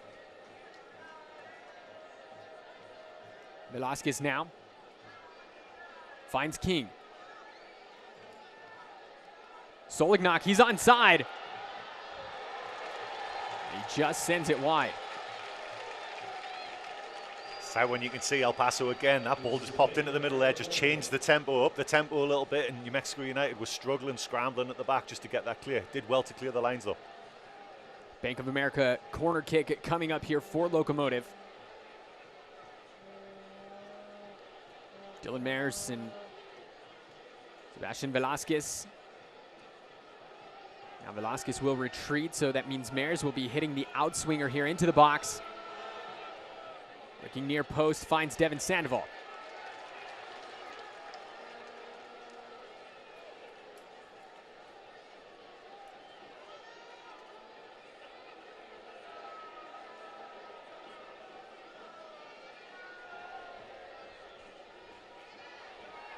And Velasquez has a go. Big save by Alex Tambakis. Not out of trouble yet. What a turn by Diego Luna. Plays it across and sent out by Tete. Bank of America corner kick. But you see, as you mentioned, Devin, just the way that Luna understands the feel of the game. You can see the way he's able to use his body, shield off the defender, and able to put at least threaten with the cross, and now wins the corner. It's that quick with the understanding that at any point in time, you can just let it fly. You know, this team is methodical in its ways. They like to build, they are slow, but at the same time, you have to be understanding that there's a quick-witted nature about them, especially over the last 10 minutes. With their changes, the ability to start to push a little bit more on the left-hand side, and they're adding more numbers to the attack. No longer is this 2 or 3. You're seeing 5 and 6 for Locomotive moving forward. Quarter kick here. It's Diego Luna delivering. Finds Naka King, but it's going to be out for a goal kick. And we did see a substitution just prior to that corner kick, and perhaps United feeling the pressure, taking off Armando Moreno, the goal scorer, also went into the book with a yellow here in the 64th minute. He is replaced by defender Harry Swartz. See, Harry Swartz is not lining up as a defender right now. That's him right next to Devin Sandoval. So fresh legs up top. I'm sure he'll play a little closer to Bruce, maybe trying to counter that Luna on the left-hand side for El Paso. I'm sure he'll be doubling down with Bruce on that side. Now that's the conversation right when you get off the bench, and the last directions they're given are go be a pest. Right, he's got an energy level that's contagious for an entire team, and even if it's just a one-off in Harry Swartz, the ability to get up and down the flank, you could tell, you used the word leggy a couple of minutes ago, right, about how that could be for a defender. One of the areas that United have gotten better at over the past couple of games, though they haven't been able to stick the ball in the back of the net, is the defensive shape by the front three. Their ability to start to break teams down and force them into really unpopular situations to make them make a mistake, to be honest. Take that chance. Play that 25, 30-yard ball over the top. We'll give you that. But as the game goes on, it gets harder to press. It gets harder to push that pressure into other small areas. And that's why you started to see Moreno fade from those areas. So bring Swartz in immediately. That relieves a couple of problems. Now you can push a little bit more on top. You give the help for Bruce, but you've still got that outlet as well. Knock a ball down into the channel and let him go. We speculated that there would be over 10,000 here tonight. It is now confirmed 10,418 strong here, packing the Lab. Meow Wolf night, rivalry match. And so far, it's 1-0 to the home side. Here's Dylan Maris. He's already scored twice on New Mexico United earlier this season in the 2-1 win back on July 3rd. In the 3 matches between the two sides so far, we've seen a 1-1 draw, 2-1 El Paso win, followed by a 0-0 draw.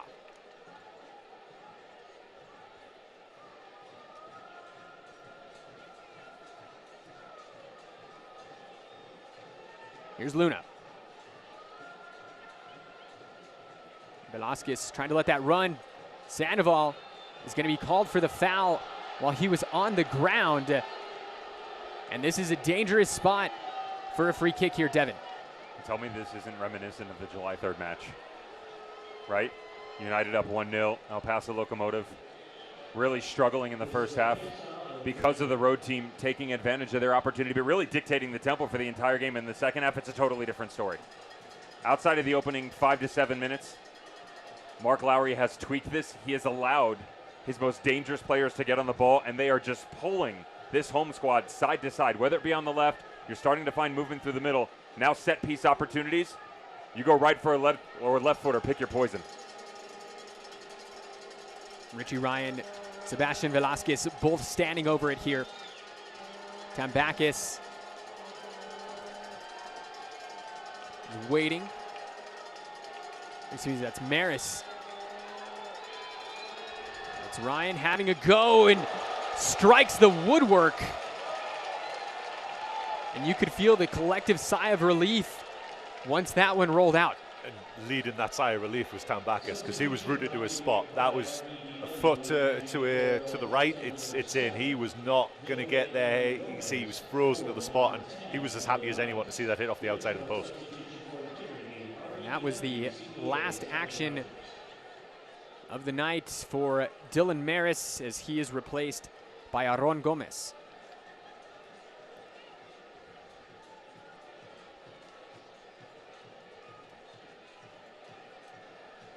That substitution brought to you by REDW CPAs and Advisors. There's no substitution for integrity.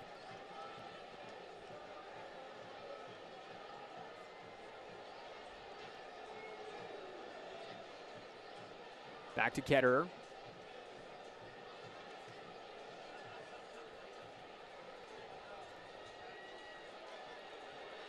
Rivas intercepts. Here comes Tenari. And now Suggs. That cross attempt was stuffed by Jerome, and Rivas now settling things down. Tenari looking for Daniel Bruce. Bruce now crosses that one in, but nobody in the 18. It falls to Rivas, who then has a go, but that one was going wide the entire time. Talked about this in the first half when Daniel Bruce crosses that ball. Who was in the box? And I don't think anyone was more surprised than Sergio Rivas that the ball found its way to him, because it was a nothing. You know, it was a mistake at the back there. But and it's understandable. New Mexico United are going more and more into their shell. They know how important this result is, but like you said earlier on, don't poke the bear. If you let El Paso come onto you like this, you're asking for trouble. Well, especially in those situations when you do finally find that outlet, Chris. You knock that ball down in, step on it. Right, this is a game of waiting right now where, okay, you're sitting on your 1-0 lead and you're chasing a lot. But if that opportunity presents itself and you don't have the support on the inside, step on the ball. Allow your support to come up behind you, and then you can judge where you want the next wave of attack to be from. It is kind of funny, though, as a player for Sergio Rivas, how many times have we all been in that situation where you have no clue that that's coming to you, right? It catches you like you're on a game show, and the surprise pops up, and you're like, what have I won? You don't even know what to do with it. Yeah, completely. Foul called against Daniel Bruce there.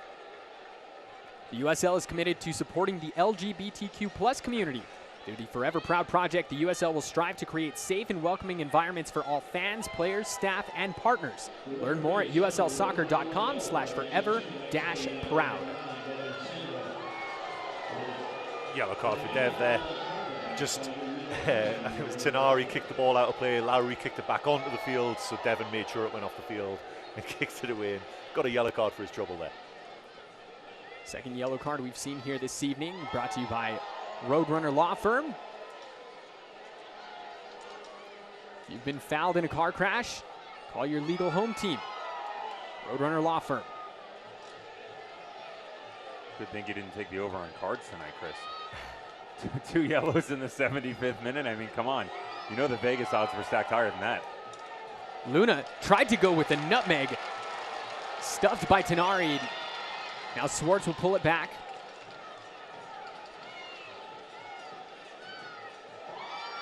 Doing well to wiggle out of some room there, and the foul is going to be called back as Tete now goes to ground. Diego Luna getting a little chippy here. Watch this. This is an elbow. There was an elbow there for sure. There's an elbow thrown. Watch real careful here. The referee, he's smart, backing up. He's going to let this play out. Did he connect? I saw right? his head Did move he right. connect? Yeah, he fooled me. If it didn't connect, it fooled me from my angle for sure. But the afters as well. There was a lot of head-to-head contact. If that was in a league that had VAR, there'd be a few people who were getting their marching orders right now. When you've got your fourth official who's not that far off. He's about 15, 20 yards just behind, and you immediately saw a little pep in the step to stand to attention. No salute for him, but he had a real good idea of what was coming his way. While all these extracurriculars are taking place, we see Rashid Tete down on the ground, perhaps just picking up a little bit of a cramp and stretch there by his teammates. And so that's a yellow for Tenari. We see a yellow for Bruce. And we see a red card issued to Diego Luna.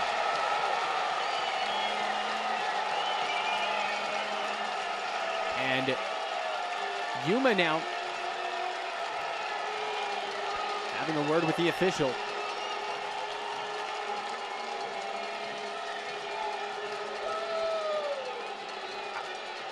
And so let's have another look at this here. TLC replay. One thing to think about here. It is intent as well. So watch the backside of it. As he starts to get tangled up with Tenari, there's the elbow, and he does connect. It's a thrown right elbow right to the face. Daniel Bruce beside himself. And this actually takes me back. Was it the challenge on Rooney? It was 2014-15 in the box. Everybody was in roars about the fact that they called a penalty. You do not have to connect to be thrown out of this game. Yeah. Intent is everything, yet alone the fact that contact is actually made. This is the correct decision. 100%. You hate to see it because of the impact he's making on it. What a brave soul he's been since coming on over the last 15 or 20 minutes. But you can't put yourself in that spot. And 17-year-old, he has to learn from this as well. That was a little naive to do that as well, you know. And to be fair, there's two other people who are very lucky to still be on the field as well for what went on afterwards as well.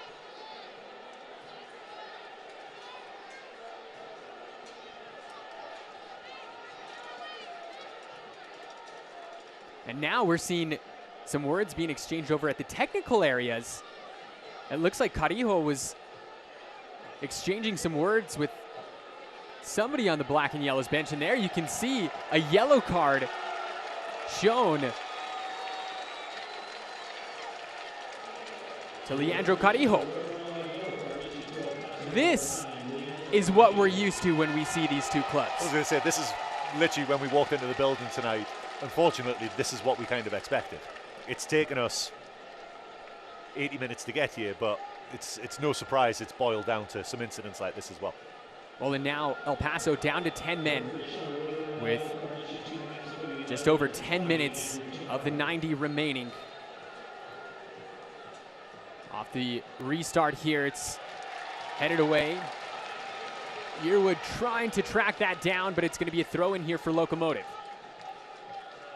And Luna was such a catalyst since he came on. It's going to be interesting to see if Locomotive can maintain that creativity and still pose a threat going forward.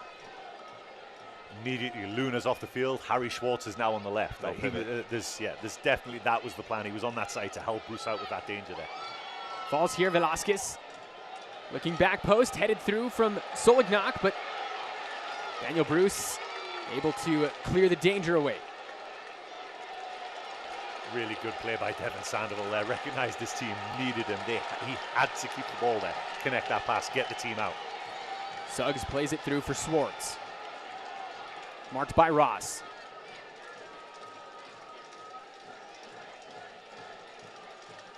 Rivas.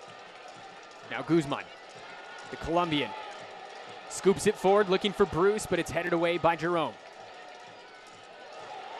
And what a tackle there from Juan Pablo Guzman, winning possession. Here comes Suggs once again. Down to the byline. Wins the corner.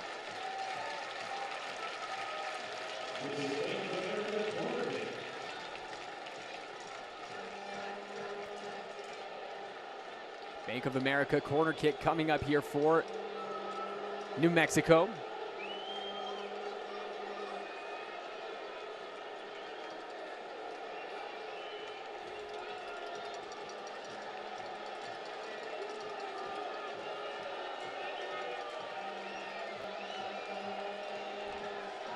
Bruce, back for Guzman.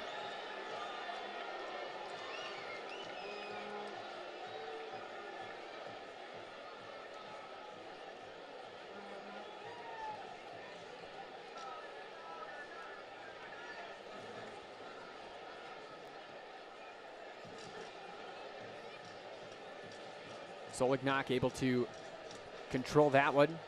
Back for Fox now.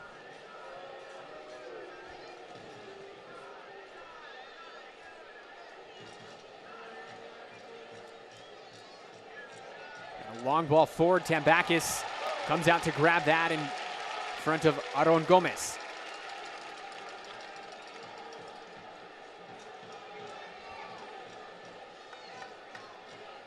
Looks like we're going to be seeing a couple of substitutions coming on for Locomotive here in just a moment, but here's Rivas, plays it over for Schwartz. Bruce makes the run in. Schwartz tries to cross, and it's blocked.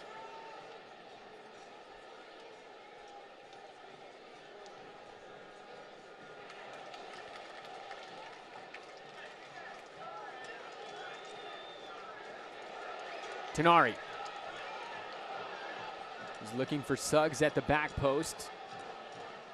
Looking to notch his 5th assist on the season. Schmidt does well. Solignac asking for a foul, not going to get it.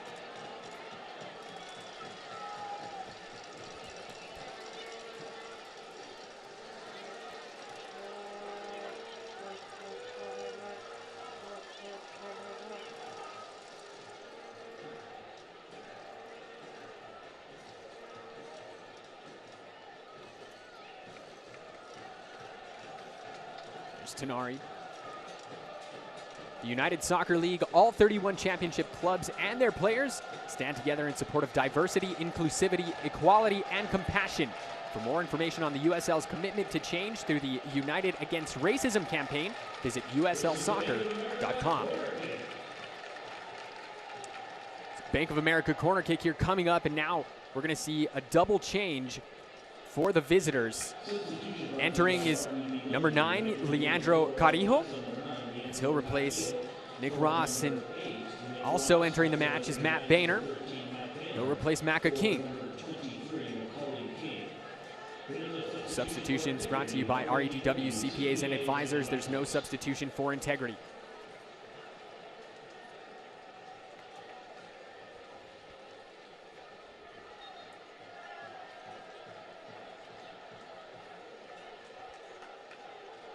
There's anybody that can score a goal here as this cross is played in, misses everybody. There's anybody that you can count on to score a goal, it is Leandro Carrijo. Comes in as one of the top goal scorers for FC Juarez. And if you remember back to early on in the season, he was the one responsible for the 95th minute equalizer to save the point down in El Paso against United. Scored in the 93rd minute last Saturday as well, an absolute screamer, first time. But it's amazing how big moments change big games. El Paso were camped out in the New Mexico United 18-yard box essentially since the red card. It's been a much more even game. But El Paso's still very dangerous, sorry. Nice back heel there from Tenari. Doesn't find anybody here, and El Paso now in possession.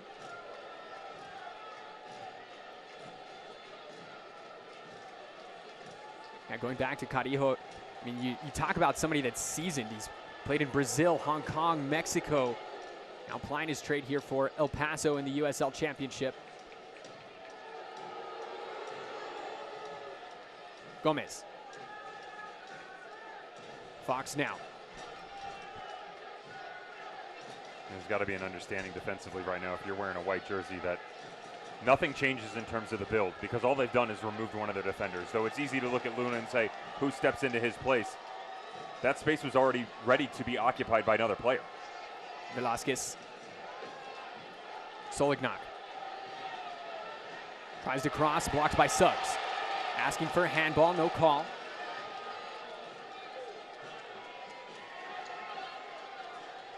Velasquez now finds Carrillo. Cross is deflected momentarily by Schmidt and bouncing around and headed out. It's going to be a goal kick coming up here for the black and yellow. Sending Andrew Fox and Matt Boehner very high in attack, and so as that comes, you then pin the wingbacks for New Mexico United back in it. Then you start to look and go, okay, well, where does the attack come from after that? Because you've spread numbers high, you've got Solignac, you've got Carrillo, but Velasquez is really the key to all of this because with Richie Ryan helping out on that back line. Now, he's not always coming back, but with Yuma and Michat Jerome going wide, he'll step in. That's nothing new. Where does that plug in the middle come from? Because they're so good at building, but as you send numbers forward, with just minutes to remain, it's almost resorting to pinging a ball down in the corner. Let's send one into the box and see what we can get out of it. Tete down, receiving some medical attention there from athletic trainer Tyler Harris. And as you look at this bench here tonight for New Mexico, obviously no Kalen Ryden, which is the big piece. But looking at this, you see Swartz, you see Alex Touche, who's one of the youngsters, only made a couple of appearances so far this season in what is his first professional season. You could perhaps bring in Mike Azira, but otherwise, there's not a whole lot of defensive help there, Hursty. It does look like Alex Touche is going to have to come on for Tete here. You can see him putting his Meow Wolf jersey on over there. I'm assuming that's for Tete. But yeah, they are a little thin in that position right now, especially with Sam Hamilton being out. Kalen Ryden's obviously got a problem as well, and now if Tete is hurt as well, for sure. And we do see a replacement here as Tete will head out, and the veteran Michael Azira will step in. You talk about having a veteran to bring in. How about one that has 130 MLS appearances, spanning Seattle, the Rapids, Montreal, Chicago. Able to provide cover there for that back line. A very cerebral player is Michael Azira.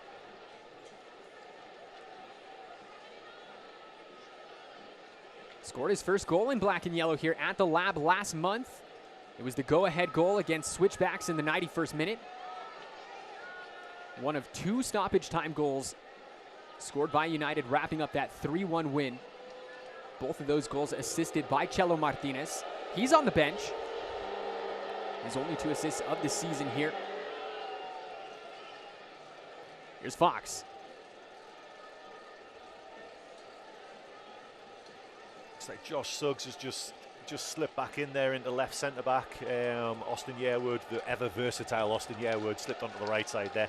All left footers, 3 centre backs, all left footers. That's the chemistry you got to be real careful of coming down the stretch here with, even though you're looking for fresh legs, Chris, and you're trying to find a way to see this game out. All of that movement causes confusion as well.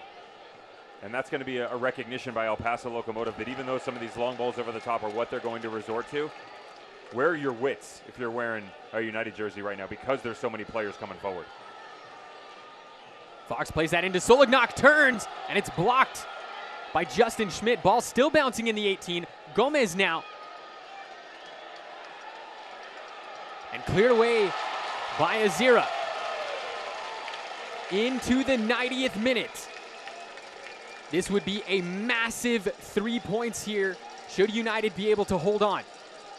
And a deflection, Gomez, and he strikes the woodwork. Deflects, and Tambakis is there to gather it. Locomotive asking for a penalty. They're not going to get it.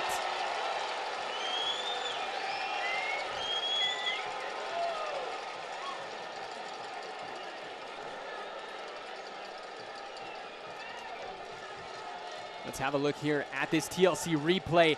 Tambakis was beat. And perhaps it is just one of those nights here. It looks like it's one of those nights. I tell you, there's a question about that. It was a little clumsy after the post as well. I think that was Josh Suggs once it came off the post. Like I say, just a little clumsy there as well. Tyler Harris has he's got his work cut out for him tonight here. Weird. Through our 90 minutes here into stoppage time, and we've been notified that there are 6 minutes of New Mexico Piñon coffee stoppage time. Great coffee, Devin, is a matter of opinion. You know, I think we've hung out enough by now, Tyler. You should probably know that you shouldn't be feeding me coffee. Maybe a nice little tea to get me going on the caffeine side of things, but coffee? We're gonna have to get you on that Somos Unidos blend. I'm in. Before you get out of here. I'll try anything once.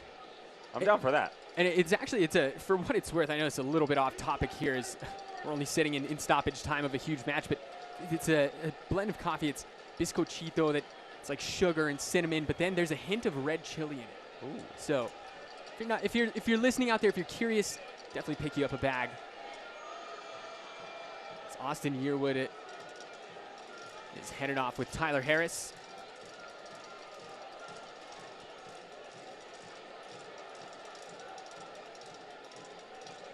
We do want to recognize some of the 8th notch for making the trip up to Albuquerque once again. The supporters group of El Paso, and Tambakis had that one deflected. And now you can see the El Paso players pleading with the official as Carijo ran up to disrupt that. This is a gift to United, because that's a mistake by the goalkeeper, 100%. The referee just handed you extra time on the clock because he put it down, tried to get a little bit cheeky, and it was picked off by the forward. That should have been allowed to continue. Loose ball in the midfield. Carijo wins the foot race to it. Here's Velasquez. Boehner with the overlapping run. Double team does well to get out of that.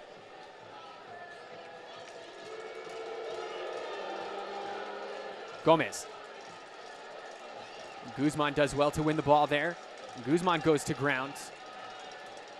Tenari, dispossessed.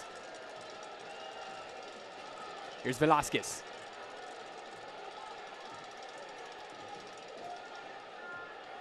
Gets it back from Boehner. Guzman still working his way up after that challenge. Troy Lassane's on the sideline pleading for him to get back into the mix of things.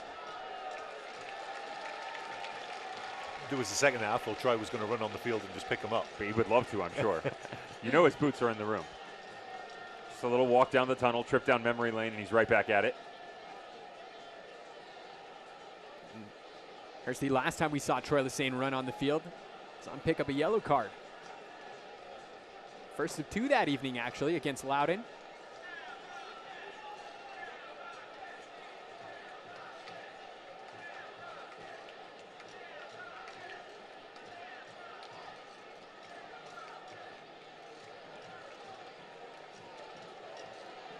Ball played over the top, looking for Daniel Bruce. Finds the Englishman. Back for Tenari. He's got Sandoval in the box. Plays it out to Swartz. Far side, Harry Swartz cuts it back, right foot, and it's out for a corner.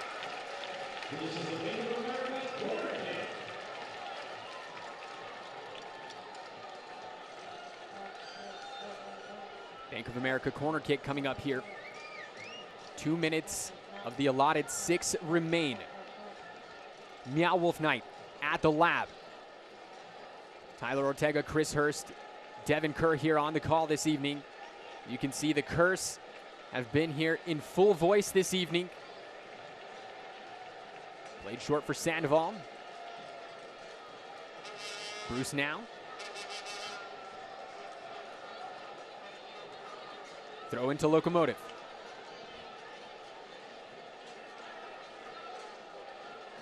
Carijo is down, pops right back up.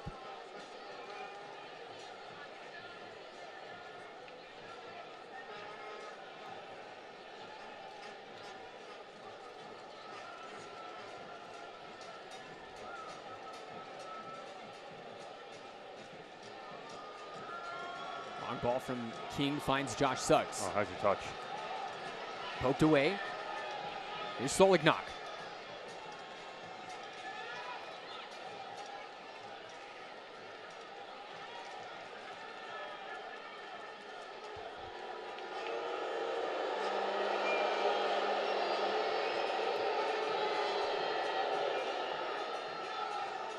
Yearwood deals with the danger.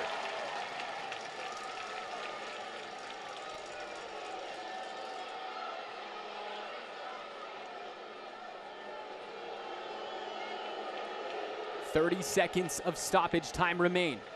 Is there an equalizer in the cards for Locomotive? Here's Velasquez. Yearwood is there to meet it with the header. Carijo flies in, takes out Justin Schmidt. And that's a whole lot of man if you think about it. Justin Schmidt, an absolute unit on that back line. He had to win that header as well. That was a brave. He knew he was going to get clattered, and he had to win it, and he did. This could be the last opportunity here for Locomotive. It falls to Solignac. The angle just got too tight on him, and it was just deflected by Suggs. One more corner left in this game. Here comes Ketterer.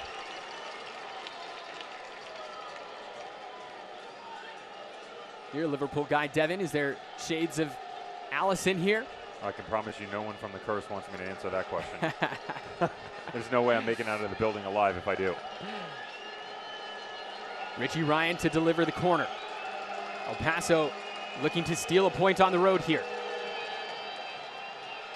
Finds Gomez. Ketterer stuffed by Sandoval, bouncing around! And that is the equalizer for Locomotive.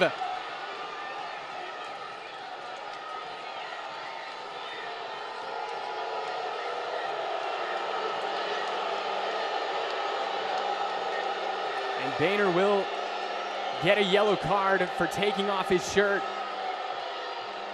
But as you can see, the look of despair for New Mexico United.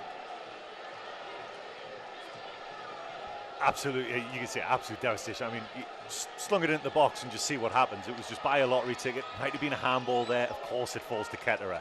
And you know, he's just the first to react in that little deflection from Schmidt. Was Tambakis going to save that with his foot?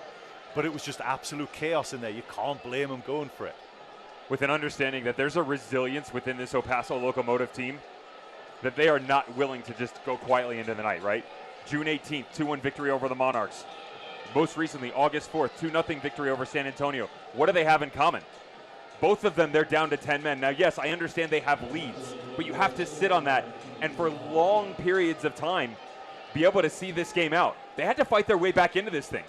There's a mental resolve here for a team that only has one loss on the season, and that's why right there. That is the full-time whistle here at the Lab. It is a 1-1 draw as Boehner finds the back of the net.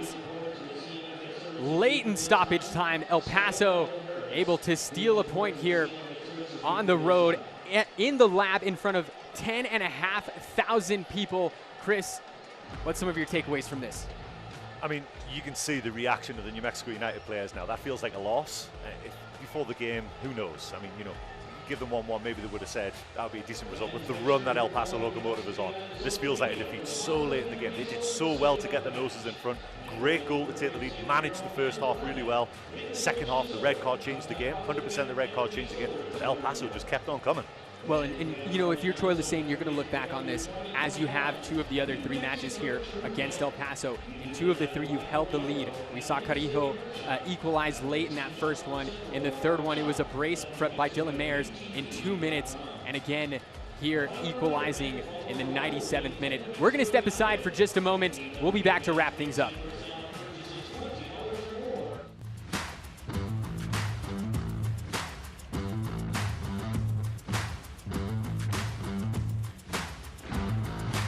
B-Dub's new crispy hand-breaded classic chicken sandwich plus fries for $5.99 is made live in a real-life sports bar with live non-virtual friends. This is real life. So real it's $5.99 for a limited time. Buffalo Wild Wings. This one's for every sports fan who just spent the entire game explaining to someone the entire game. US Eagle and New Mexico United are bringing opportunities to classrooms that may have never existed. Plan on using the grant in the classroom so that we can buy robots that the kids can program. The Enrich Ed Classroom program awards 10 grants to K-12 classrooms. If you're a teacher or know someone who is, encourage them to apply online at enrich.education. To get this money means the world to me and to my students. Thank you, US Eagle. We are back at the lab, ladies and gentlemen. Tonight's Duke City Cares final score is United 1, Locomotive 1. 96th minute equalizer from Boehner to cancel out Moreno's goal in the 33rd minute. And as you said, Devin, El Paso does not go quietly into the night. Let's have a look at the full-time stats here. As you can see, the disparity in shots in that second half. At halftime, they were level at 4-2. Shots and shots on target. El Paso really turned up the heat in that second half. The difference is, though, is that leading into that last gas moment just prior, they'd only hit the frame once. So they had 13 shots overall, but no chance whatsoever to tickle the nylon. I don't care how many times you're pulling the trigger. If you can't put something on frame, that's a recipe for disaster. But then you enter extra time and the belief that we are down, but we are never out. And I love the fact that it comes from Matt Boehner, who gets his 6th goal all-time in the USL Championship. He hasn't scored a goal since June of 2019 for St. Louis FC. Tell me the belief doesn't exist for that team right there. Just incredible stuff. Let's have a look now at the full-time highlights here this evening. Not short on action as always when these two teams get together. So we start here early on. It was a big save from Alex Tambakis on his own 6-yard box. Tambakis, he was busy tonight. Yeah, and you could see, like we talked in the first half, that was the mistake. That was the clearest cut chance, and it came from Rashid Tete, just not seeing where Solniak was. But the goal. Devin Sandoval drops in. What a great ball through. Yeah, and what a finish. What a finish. Through the legs and the movement, the chemistry. And leading up to this, we said, who's going to be the guy? That's not one person. That's a team movement. That's the understanding that the triangular movements, the overlapping runs, the little pinches, everything that you've worked on over the last 2 weeks, 13 days specifically, has finally poked its head out, and it comes in a goal. That's great. But you're not done, right? You have to step off here, and you've got to find a way to prolong this pressure that's coming at you, because instead you sit back, you're inviting the opportunity to give up another goal. And there's Tambakis coming up with another huge save. As we said, he was busy all night. Diego Luna, of course, receiving that red card. And this, in the dying moments, bouncing around the box, and it's just a deflection by Justin Schmidt in front of Tambakis. You can see the reaction from the keeper. What happened? Yeah, I mean, it was just absolute chaos, right? And in chaos, the heroes show up, right? And it just dropped to him. He was just trying to work out, where's the ball going to pop out? And lo and behold, there it is. We talked about with Sergio Rivas earlier. He wasn't expecting it. He was, when's the ball going to pop out to me? When's the ball going to... And he took his chance. This is one of those perfect storms, too, as well, Chris, where the ball comes off the shoulder of Yearwood and drops perfectly, right?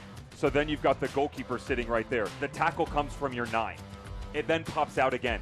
If that ball doesn't even come off Schmidt, there's a chance it still ends up in the back of the net. Because although Josh Suggs has slid over, I love Josh Suggs to death. That's coming off his right foot. That could have easily bounced to his right instead of spraying back out to the middle of the park.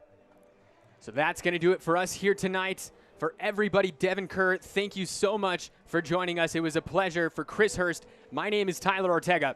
Thank you for watching.